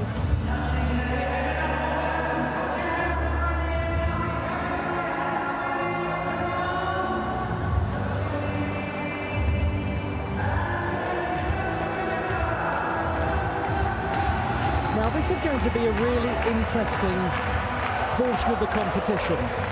Okamura Mana is about to take to the beam. That's what she's scored so far, 12.9 and 12.9. But And this is a very important caveat. 14.4 in qualification on this apparatus. So really, this is the significant beam routine that's coming up. This is the significant floor routine that's coming up. Celia Surber.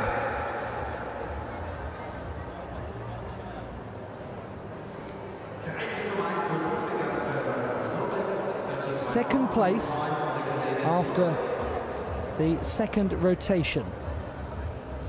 She's already overcome one hurdle, that was on beam, 11.95 going up to 13.066. Now to floor, where she scored 11.85 in the preliminary round. What will we get here from Celia Surber?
There was a quite extraordinary rescue mission performed by Celia Surber towards the end of that routine. She looked halfway to horizontal in one of her landings and managed incredibly to get back upright.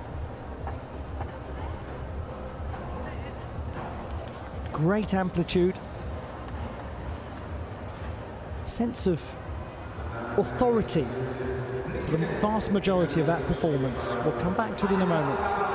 Now to Zelina Kickinger. She is really in contention. 4th place going to beam.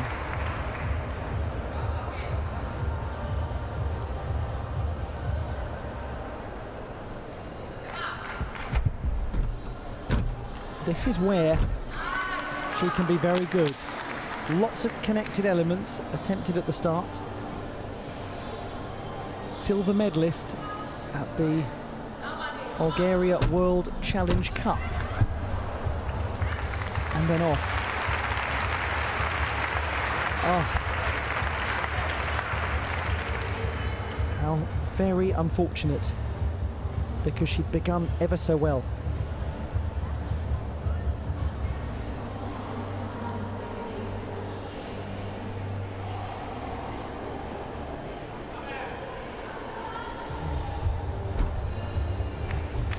And she continues very well.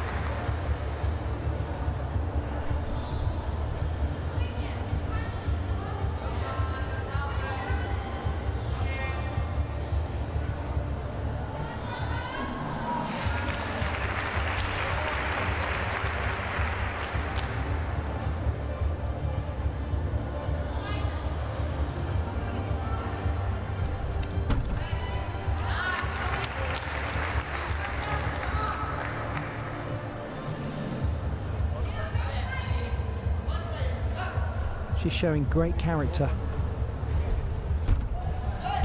And she's made the most of that routine, minus that loss of a full mark. Either side of it, once again, very good. Enjoyable mount sequence. So important on beam to connect elements.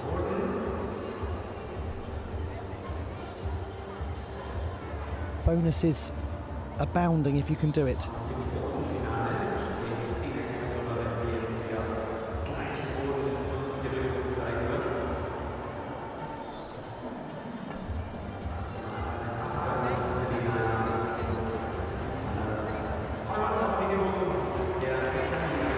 That will help an improvement of a couple of tenths for Serber. 12.033. She has been up on every single piece so far. Now we go to Veronica Mandriotta next to take to the floor.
Mandriotta, who scored 12.7 in qualification, a tough time out there on floor, which just about every artistic gymnast in the world can empathise with.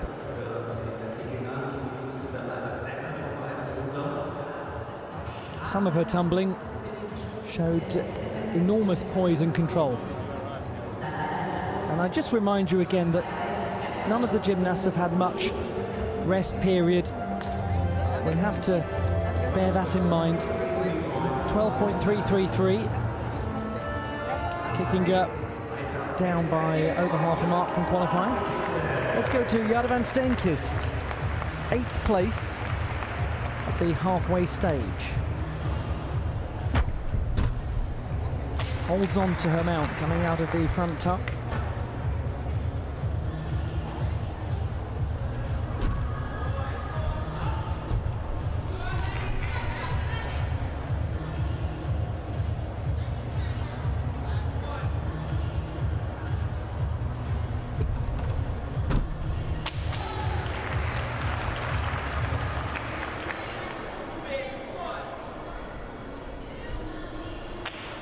Little tentative.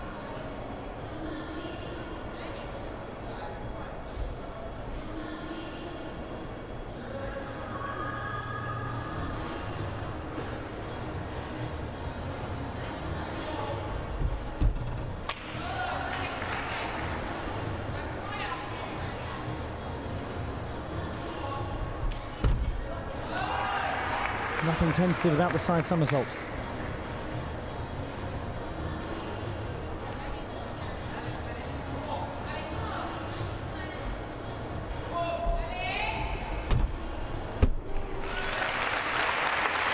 The Belgian gymnast Jade van Steenkist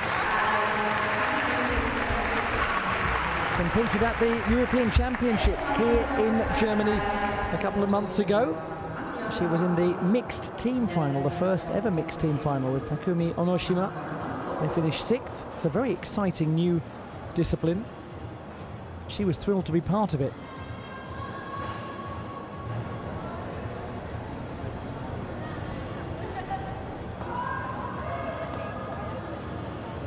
.433, Veronica Mandriotta.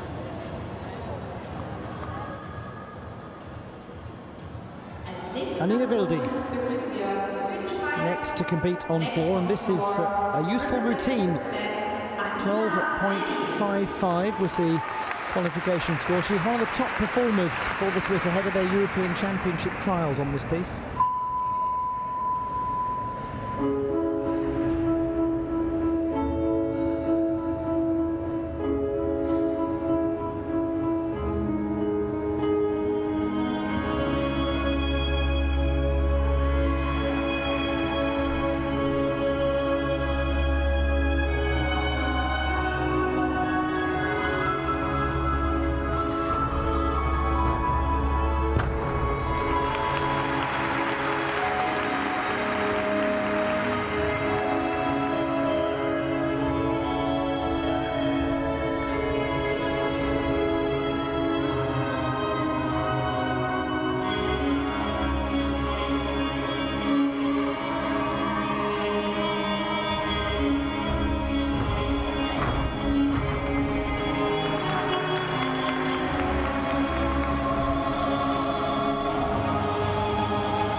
I just want to remind you that the Swiss only had 3 gymnasts in their team, and yet they still managed to finish 4th. And they were engaged in that pursuit only 24 hours ago. It's been the tightest turnaround for them, and you must forgive them if they have little left in the tank to give, because they've given all they had for their country.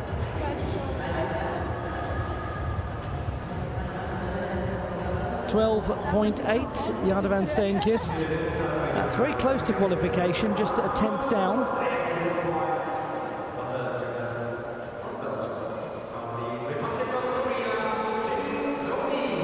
Olly will go to beam, where she scored 12.3 in qualifying. She's been the national champion on this piece. It's really unclear at the moment where the peloton, or who is going to lead the peloton, who's going to break from the pack.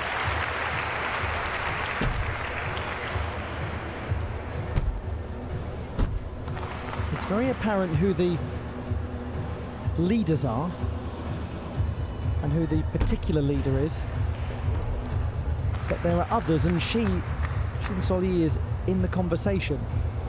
There are others who really could make a surprise run, especially with that degree of stability. Olly, 6th place coming into this rotation.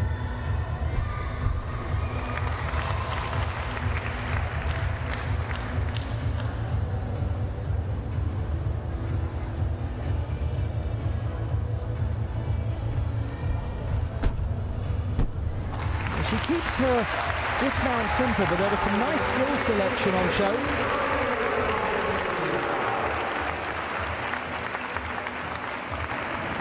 Teammates watch on, wonder, as we all wonder, if she might be a medalist in this all-around competition. She was 11th in the all-around competition at the World Championships 4 years ago, the highest ever for a gymnast from her country. Better than Park Ji-suk's 18th place finish in 1987. 10.566, the score for Anina Wilde. That obviously is a drop of 2 marks from qualification. To Ada Hautala.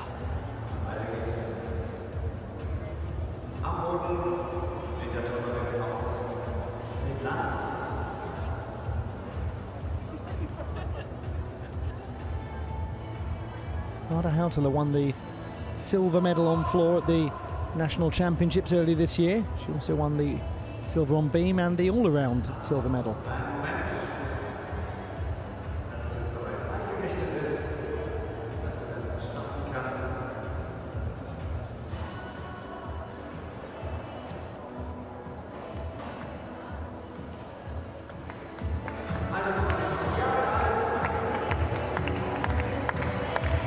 A moment of pause, a moment for Ada Hautala just to keep herself in the right place mentally. All gymnasts have their ways of handling these delays. They're very used to them in competitions. Delays over. Ada Hautala. She is the penultimate gymnast on floor in this rotation.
Applause from the crowd in the Messe Hall number 3 for Ada Hautala.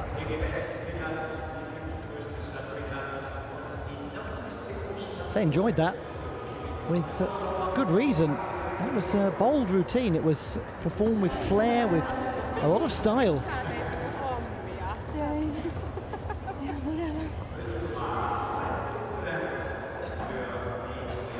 Olly 12.9. That is a big jump from qualification. She is 6/10 higher. To Tonja Paulsen. This is a gymnast sitting in 3rd place at the end of the last rotation and with a real chance of making it onto the podium. She scored 13.25 on the beam in qualifying.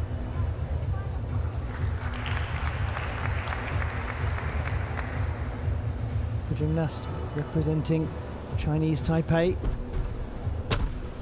Big, well-performed acrobatic series.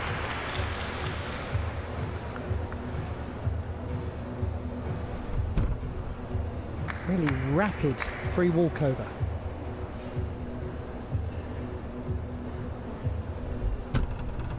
And the side aerial with no real adjustment coming out of it.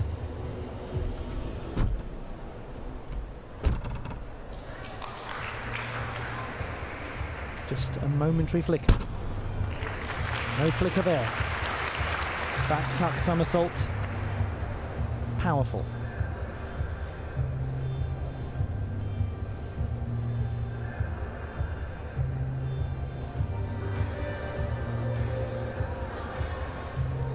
This is looking good. This is looking very good. We may have found the peloton leader. Tonja Paulsen is likely to break away from the pack and position herself very nicely indeed, just as she positioned herself very well on the beam. She made the beam look wide.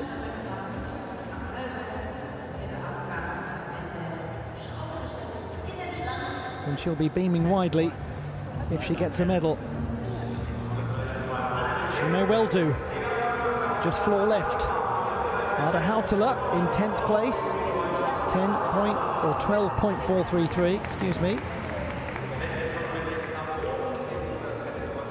Celeste Mordenti is the final gymnast to perform on floor in this rotation. And this was a strong performance in the preliminary round.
Stop me now.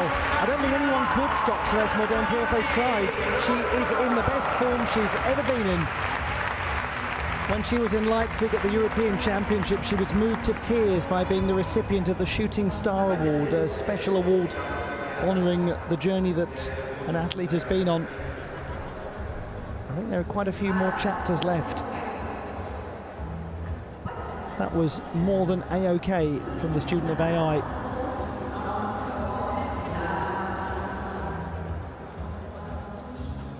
Well, well, well.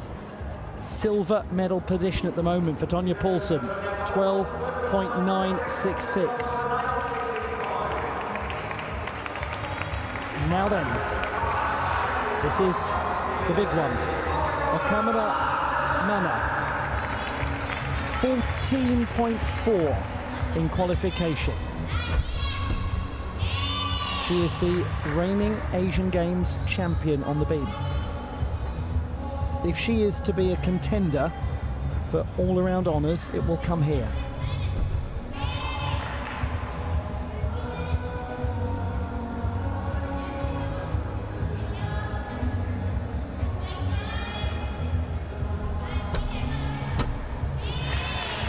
There is an enormous amount of difficulty packed into this engaging routine. She connects elements.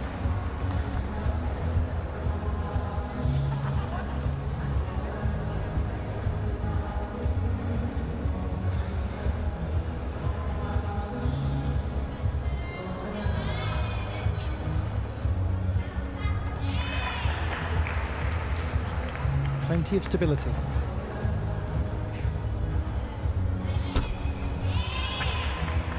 Super side somersault. Very defined position. Slams back down on the beam. Powerful as well as graceful.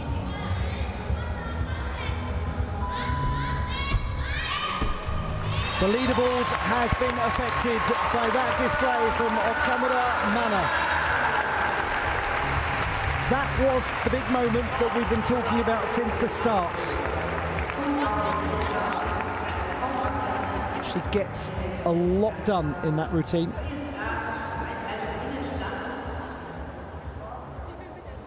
The gymnast who was positioned 10th at the end of rotation 1, 7th at the halfway stage. She won't be down there for much longer.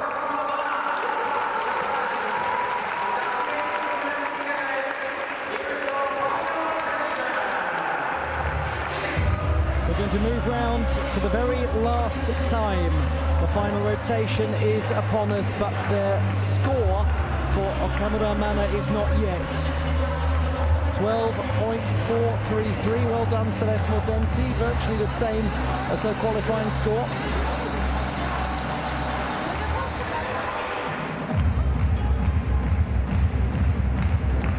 There'll be a good execution score. How high will the difficulty be?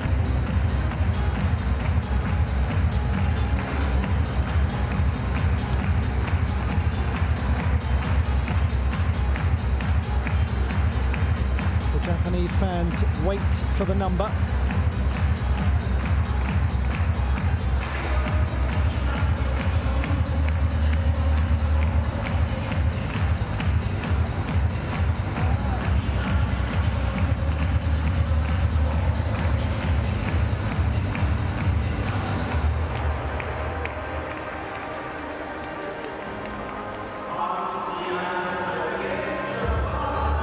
Such a sense of anticipation about this number coming in. All eyes on the scoreboard, not just from her, from virtually everyone in the arena. Now she's realised we're all watching her because it's her score that's the last to come in. 20-year-old Okamura Mana from Mie Prefecture in south-central Honshu.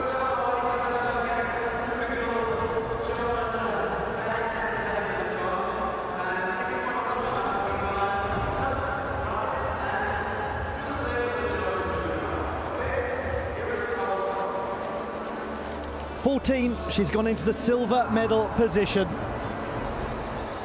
It was always likely to happen, but it still had to be earned, and she's earned it.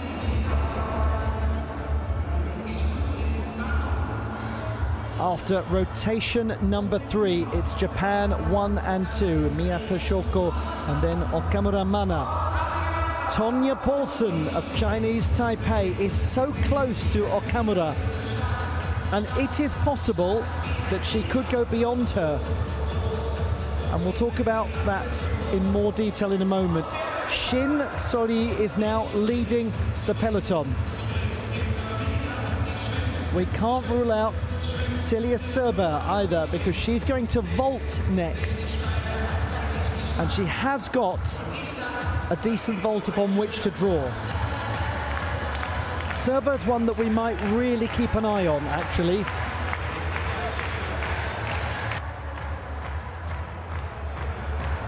Let's take a look back.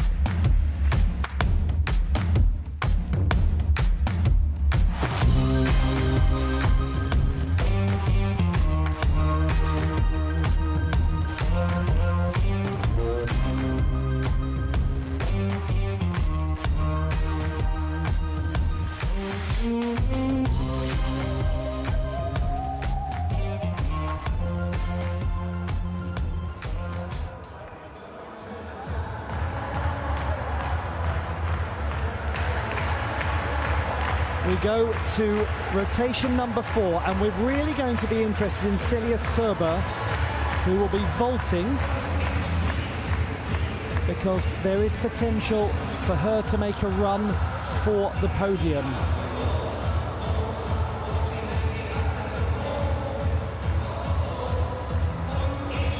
On floor, we've got Miyata, who is leading. We've got Shin, who is currently 4th. Paulson, who is currently 3rd. Okamura in 2nd place.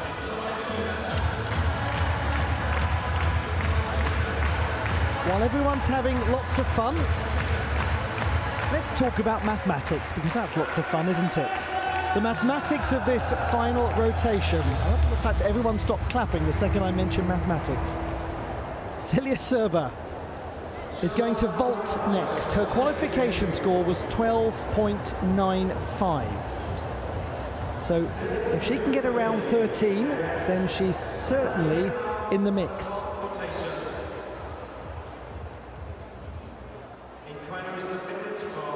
Let's go to Madison Hajar.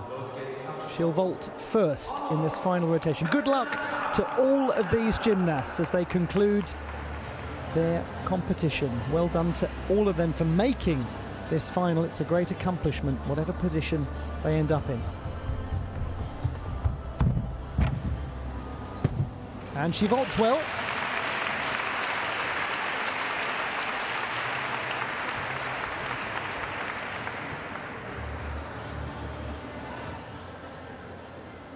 She's okay there, Madison Hajar. Been quite a demanding competition.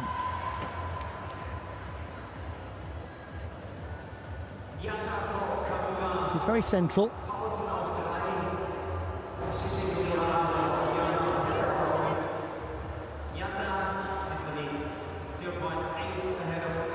Shang Lulu of the Shanghai University of Sport.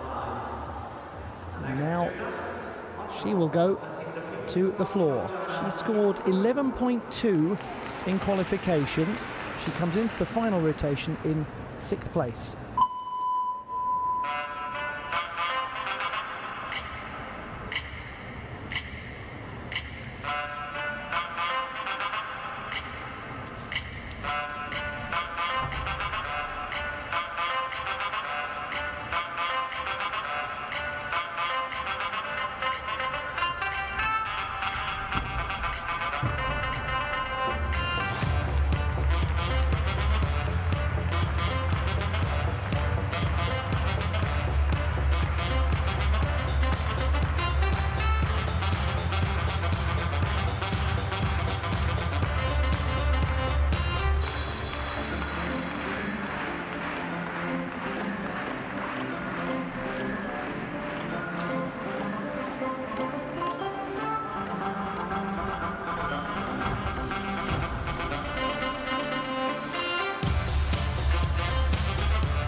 Couple of quite difficult moments for Shang Lulu in that floor routine, particularly a nasty landing in the final tumbling pass. Around it there was a sense of elegance, there was some good amplitude in her leaps.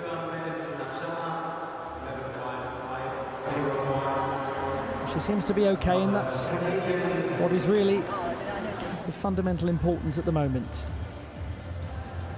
Now this is interesting. Okamura Mana has challenged the difficulty score. She was 4/10 lower than qualification overall, so she feels that there's more to be awarded in that routine. We'll let you know if anything changes. Now, although Madison Hajar's vault was secure, she landed it fine, 8.5 execution score. I don't think it was the difficulty that she was aiming for. 11.5 is the score. Now we go to something that we don't see very often. A vault from Kate McDonald. And nice to see what one would call a very foundational vault, the fundamentals of gymnastics. It's just a vault that she produces simply to get a score registered. She did it for the team, and I'm sure there are lots of you out there remembering doing that sort of vault in your gymnastics career. For Kate McDonald, it's been dusted down, taken out of the archives.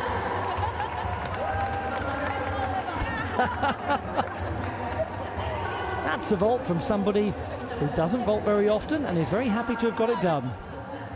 And it shows her team spirit. She did that vault to get something registered for the squad.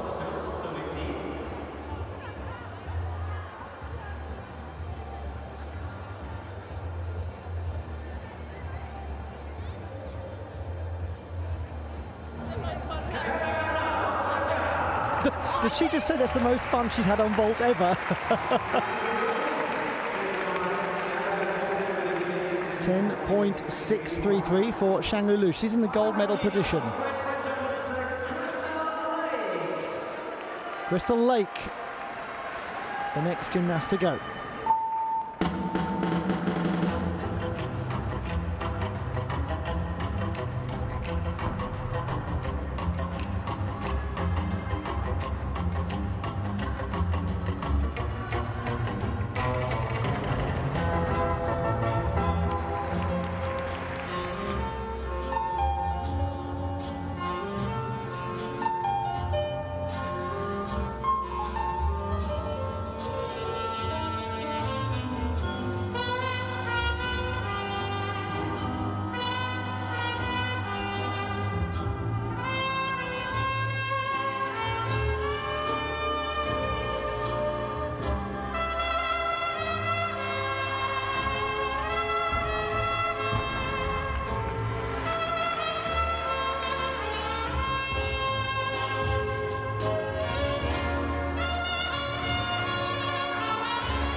Hasn't she been wonderful to watch at these games?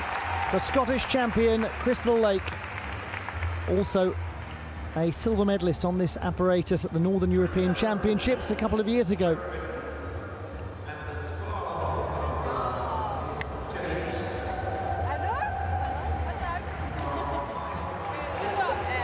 Kate MacDonald for a 1.6 difficulty vault, 10.533. Execution very high, as you'd expect. Now to Ivandra Zlobek, the next gymnast to vault. She's had a very memorable campaign. 9th place as the 16th best in qualification, coming into this last stage of the contest.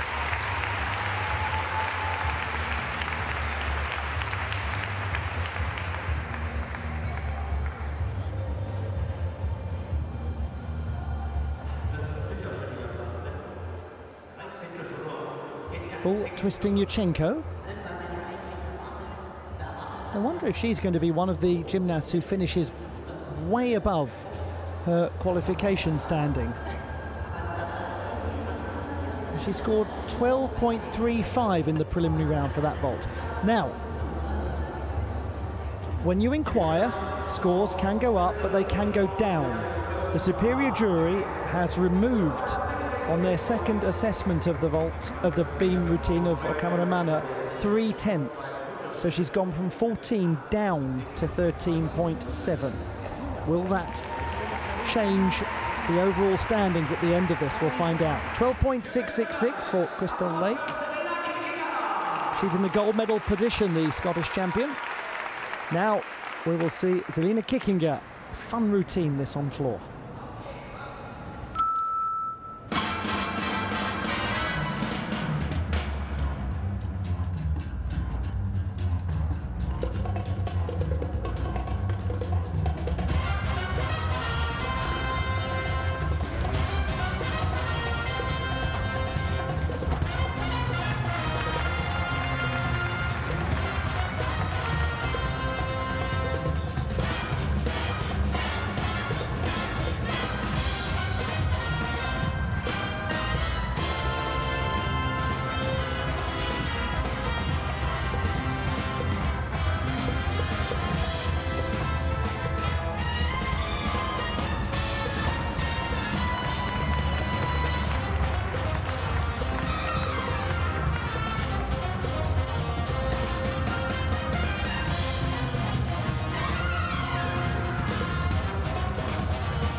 Wasn't that an absolute hoot?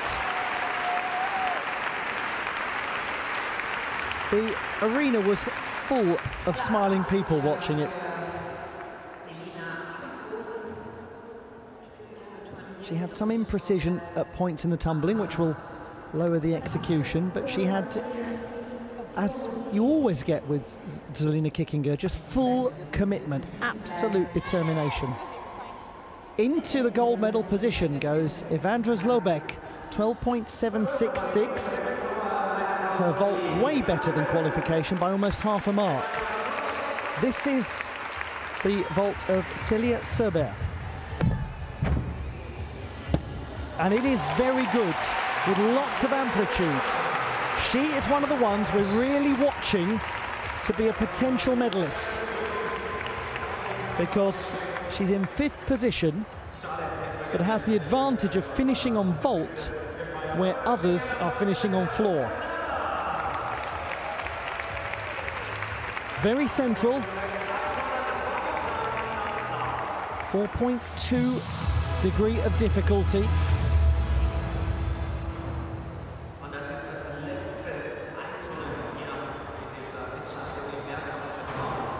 We might see things change a little.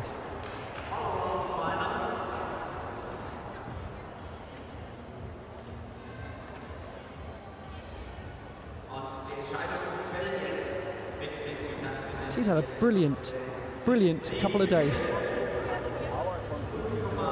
And all of this after being only recently off the injured list.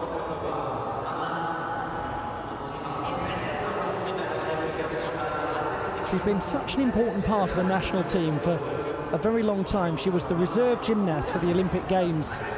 Into the gold medal position, 13.3 now. I said if she can get around 13 for her vault, she could really be part of the discussion, but she's gone well beyond that. That might be a medal-winning performance. Zelina Kickinger is in the silver medal position, 12.333.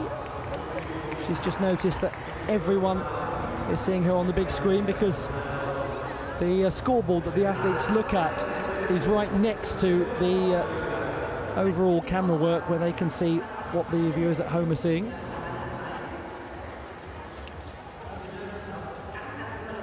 There is your leader at the end of rotation number 3. Just as she led at the end of the second rotation, she was 3rd after rotation number 1. But that 13.5 on being very helpful to her cause. She scored 13.65 on floor, the highest mark of any of the gymnasts in this final.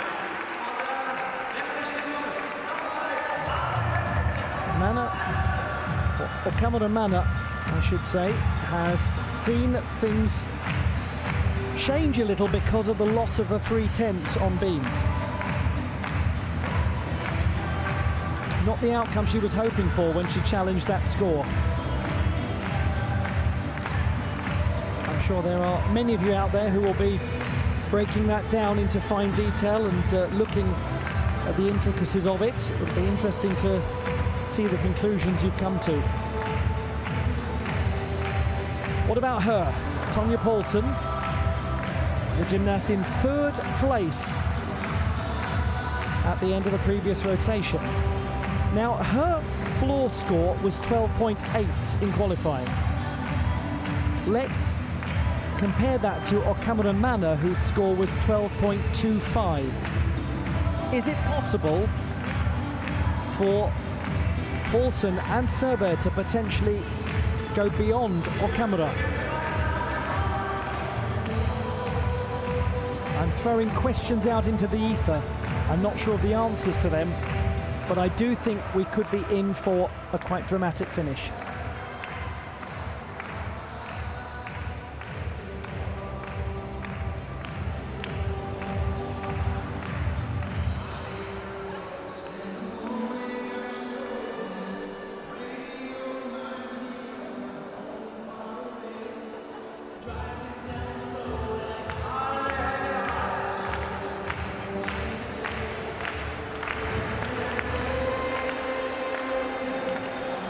Vault and floor, take us home.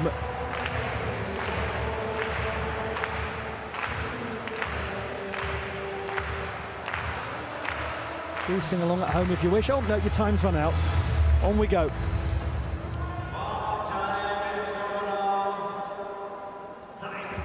Veronica Mandriotta of Mercatorum University, the next gymnast to vault.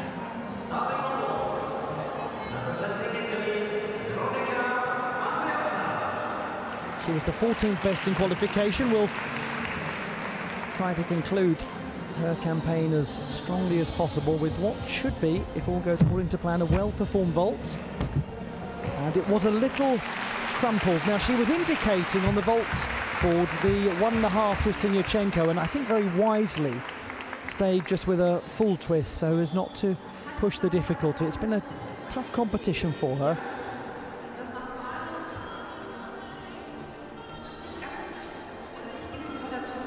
Good to see that she didn't go for needless difficulty. Now we go to Jarvan Steenkist, 8th place, coming to the last rotation, but a 13.5 score on floor in qualifying.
Absolutely brought joy to the crowd, that display from Jarvan Steenkist. Let's have a look back.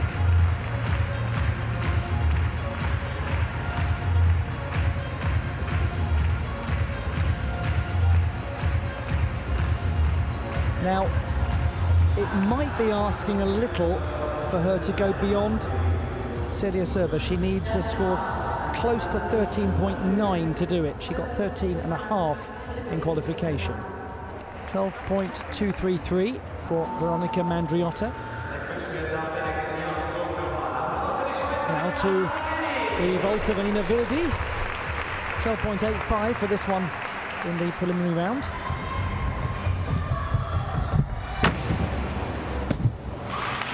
And that was performed with a real sense of attack. Handspring front pike with a half twist. Well done, Switzerland. And well done, Anina Vildi, for her contribution. They showed fantastic team spirit, the sort of team spirit that really will hearten the fans of Swiss gymnastics. Good pike position, turning around to get a little difficulty, twisting the body for some extra tenths.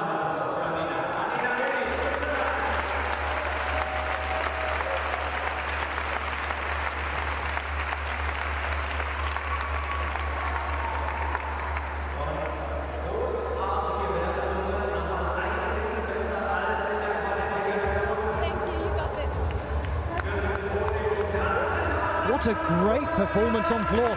13.6. Jarvan Steenkist is in the silver medal position. She got very close to Celia Serba, about a third of a mark away.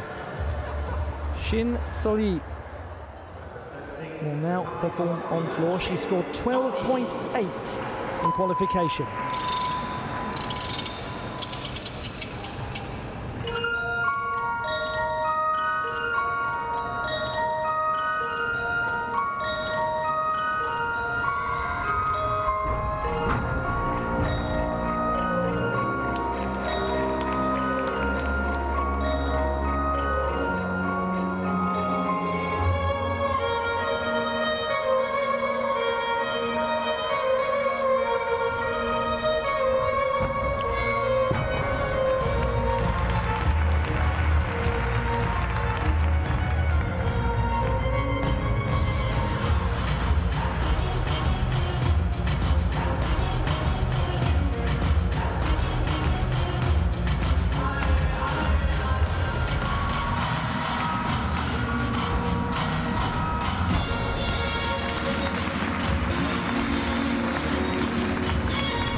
You don't just learn about people when they're at their most successful. You learn about people when they're finding things difficult.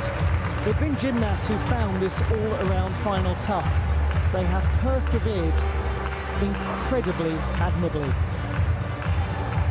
They have worked and worked and worked in difficult conditions. And that is as useful a life skill as anything. 12.6, Anina Vildi.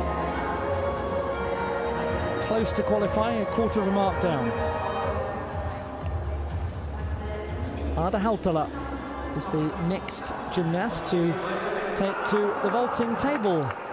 And she vaulted well in qualification, 13.05. She vaults well here. And bids farewell to this all-around contest. Finland's Ada Hautala.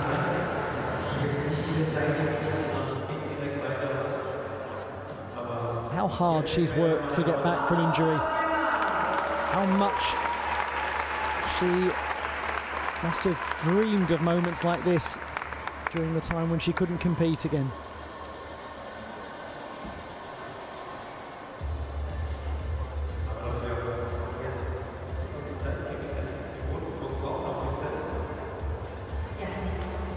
A few months out from her 20th birthday. She celebrated her 15th birthday on the day of the all-around final at the Youth Olympic Games.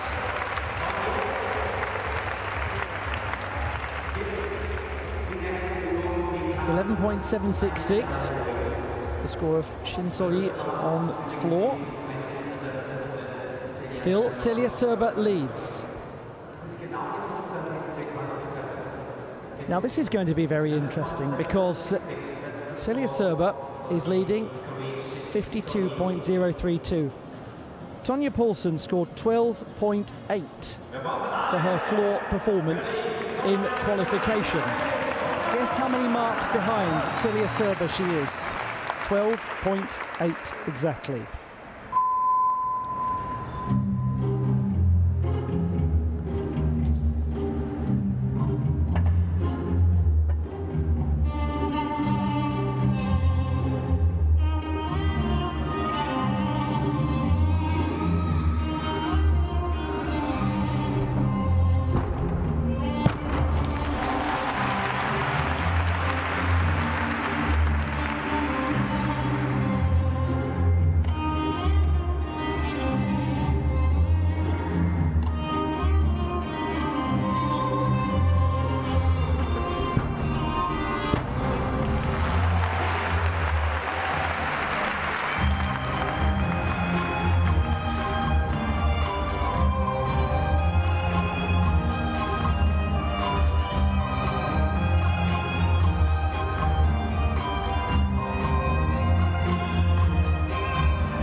a display from Tonja Poulsen on her return to the international stage.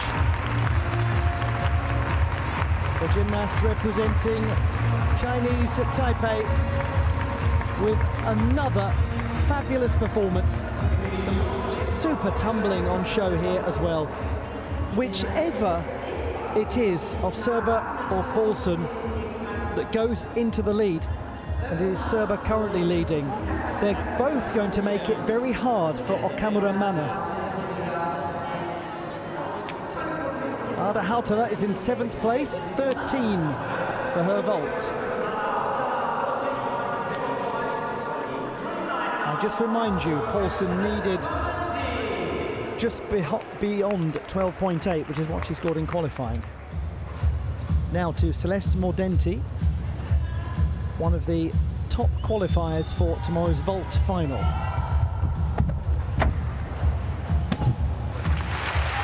And she does vault very well. She'll now be getting herself ready for the opportunity to win a medal tomorrow.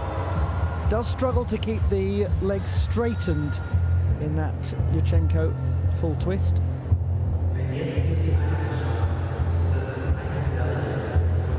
Now we're about to find out what number Tonja Poulsen has received. 12.8 plus needed to go into the gold medal position. Serba leads. Poulsen's got it! Poulsen's got it! 12.833 by hundreds, mere hundreds.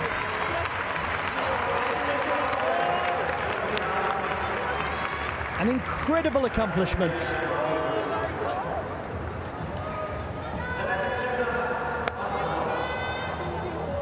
$52.065 to 52.032. Now we go to Okamura Mana, who needs 12.56 plus, so 12.6 essentially to go into the gold medal position, and she scored lower than that in qualifying, 12.25.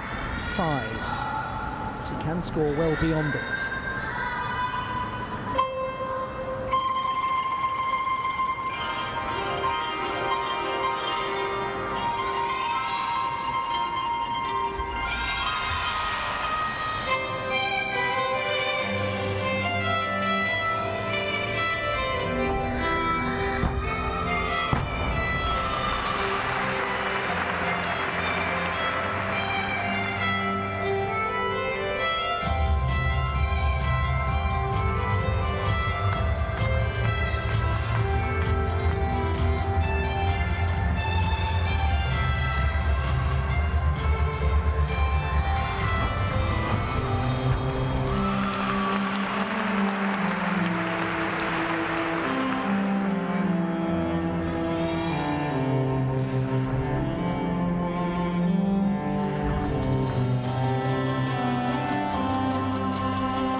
This Japanese squad, are they?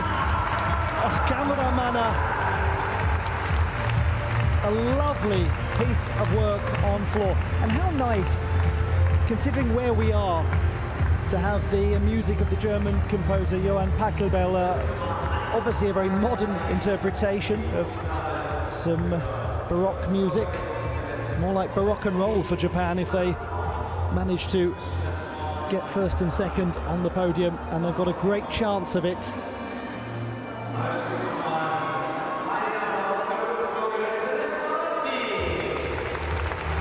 done to Celeste Mordenti, she's in 9th place. 12.133, the vault was tucked, and as a result, the difficulty she was attempting was downgraded. Lorena Medina. Her vault was good. Medina unlikely to be able to produce the numbers to get right up towards the top of the leaderboard after that tough time on beam.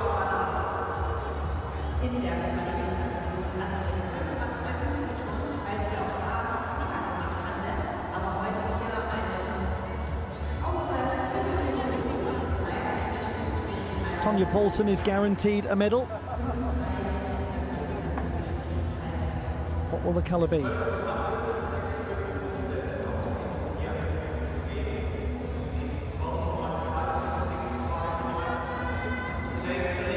.6 or thereabouts is what is needed.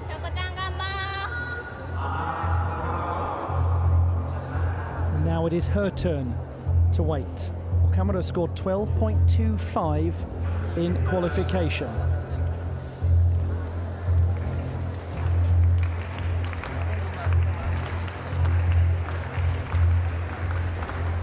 Currently Paulsen, Surbeer, Van Steenkist, 1, 2 and 3.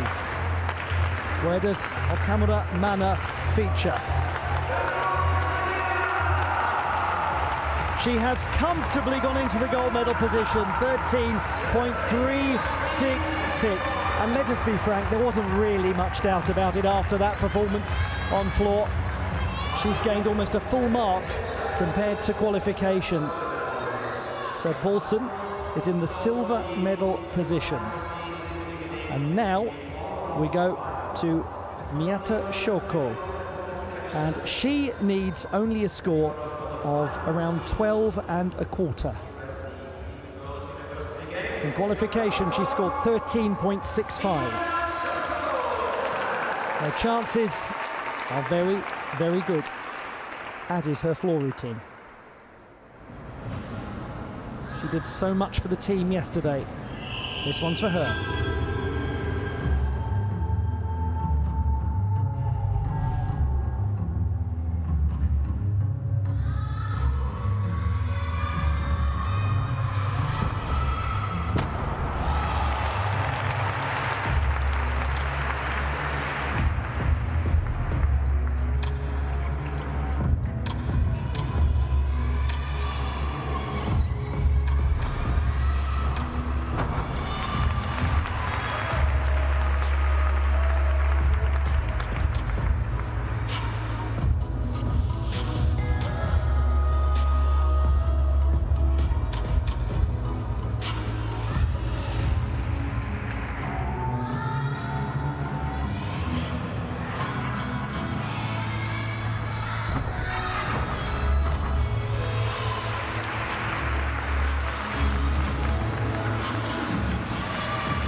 In life, you just know you're in the presence of a global superstar. And she is one. And she loves this sport. She loves that team, and that team loves her. And they will celebrate with her.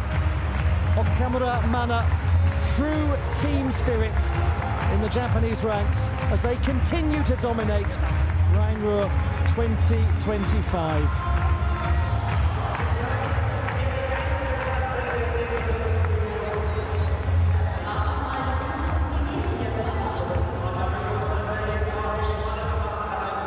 And amidst all of the confusion of this all-around final, because it has been a very peculiar one, we've got Celia Serba, for example, who qualified 15th, looking like she's going to finish in the top 4. What we've had at the very end is a performance so captivating, so powerful, and so full of the unique style of Miyata Shoko that we can all just stop, breathe a sigh of relief and go, okay, we're back to where we thought we'd be, which is with her taking centre stage. And who would begrudge her it?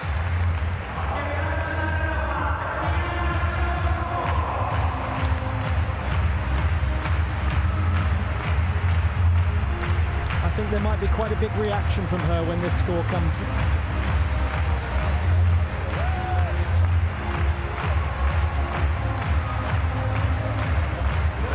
It is 54.266 for Miyata Shoko, a total score that has won this final by about a mark and a half, 13.6.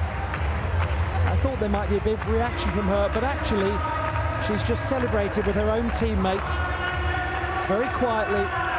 Maybe all of the emotion was spent for the team competition.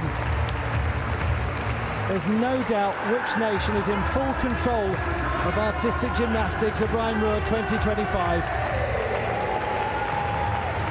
And how extraordinary. Tonja Paulsen, the winner of the bronze medal, having only just begun to compete for Chinese Taipei. A fabulous outcome.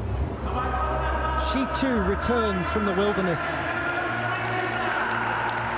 And she's been enormously missed as well.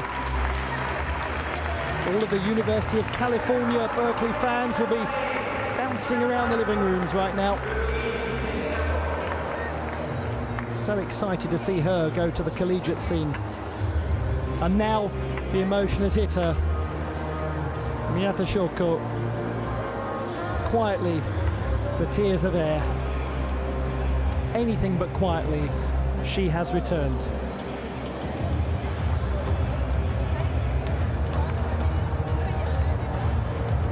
Both of the all-around winners, two Japanese gymnasts who had to withdraw from the all-around finals in Chengdu 2 years ago due to injury.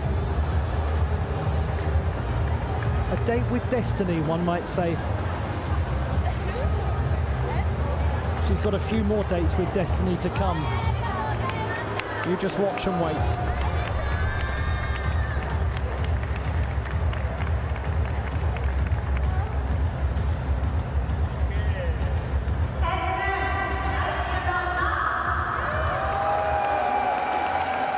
Wasn't that enormously entertaining? And wasn't that enormously high quality from Miyata Shoko?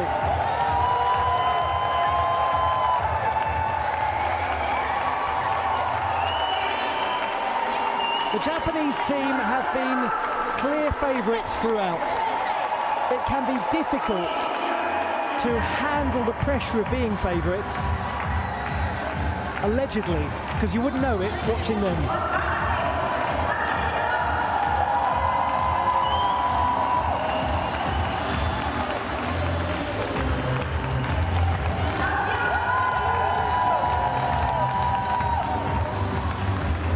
The classified results in the women's all-around competition in artistic gymnastics at the Rhine-Ruhr 2025 World University Games. Tonja Paulsen of Chinese Taipei is the bronze medalist.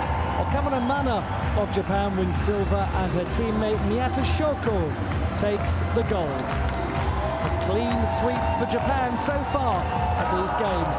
And congratulations to Celia Serba, who by a matter of hundreds finishes in 4th position, so close to the podium. She was the 15th best in qualification. Incredible progress.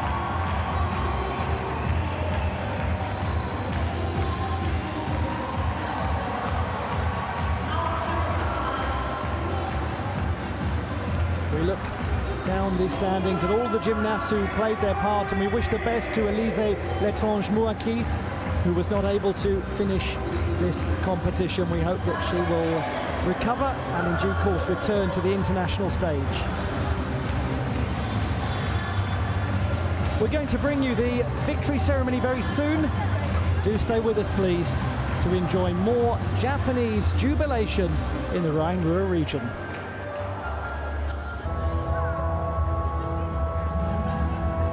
Scenes of celebration in Rhine-Ruhr. The medal ceremony for the women's all-around competition at the World University Games in artistic gymnastics.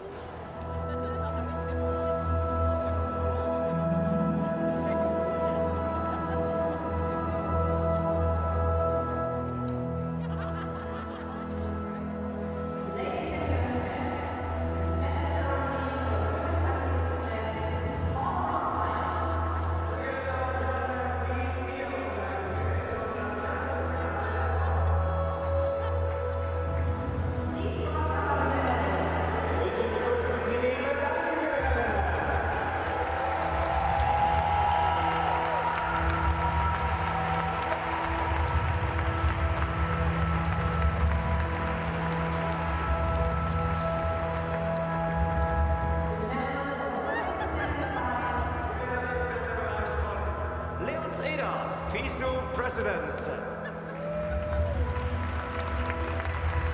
The gifts will be presented by... Die Präsente werden überreicht von Janina Wey, Student Board Member of the General German University Sports Association, studentisches Vorstandsmitglied des Allgemeinen Deutschen Hochschulsportverbandes e.V. Third place and bronze medalist representing Chinese Taipei. Dritter Platz und Gewinnerin der Bronzemedaille für Chinesisch Taipei, Tonja Paulsen.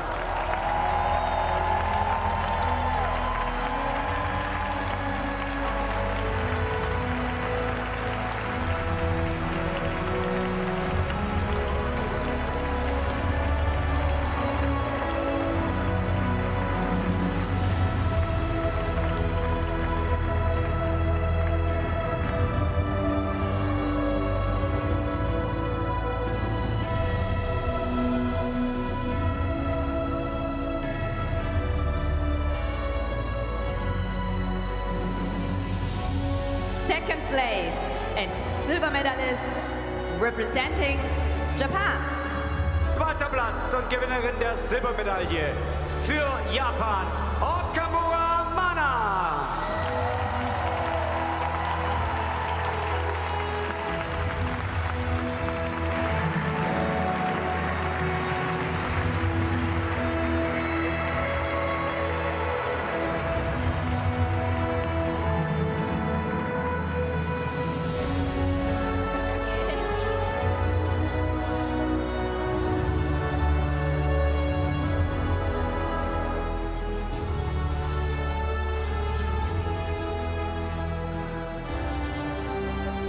First place, gold medalist and Rhine-Ruhr 2025 FISU World University Games champion representing Japan.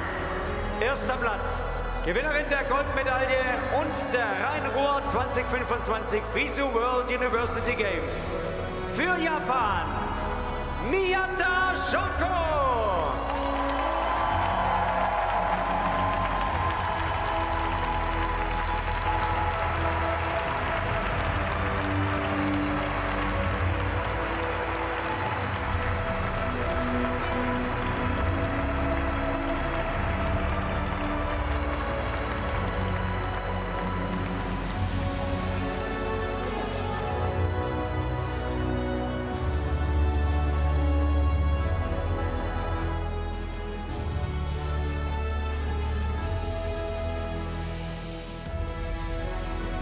Ladies and gentlemen, the FISU Anthem. Sehr geehrte Damen und Herren, die FISU-Hymne.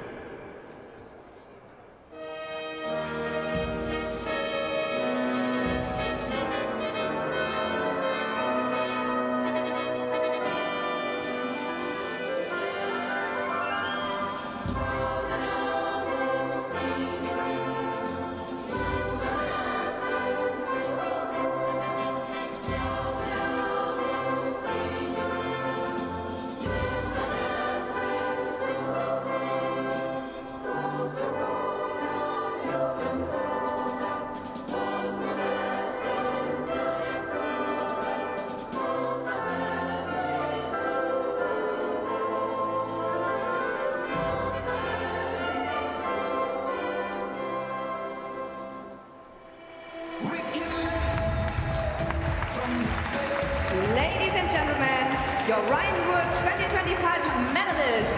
Sehr geehrte Damen und Herren, Ihre Rheinwood 2025 Medaillengewinnerinnen!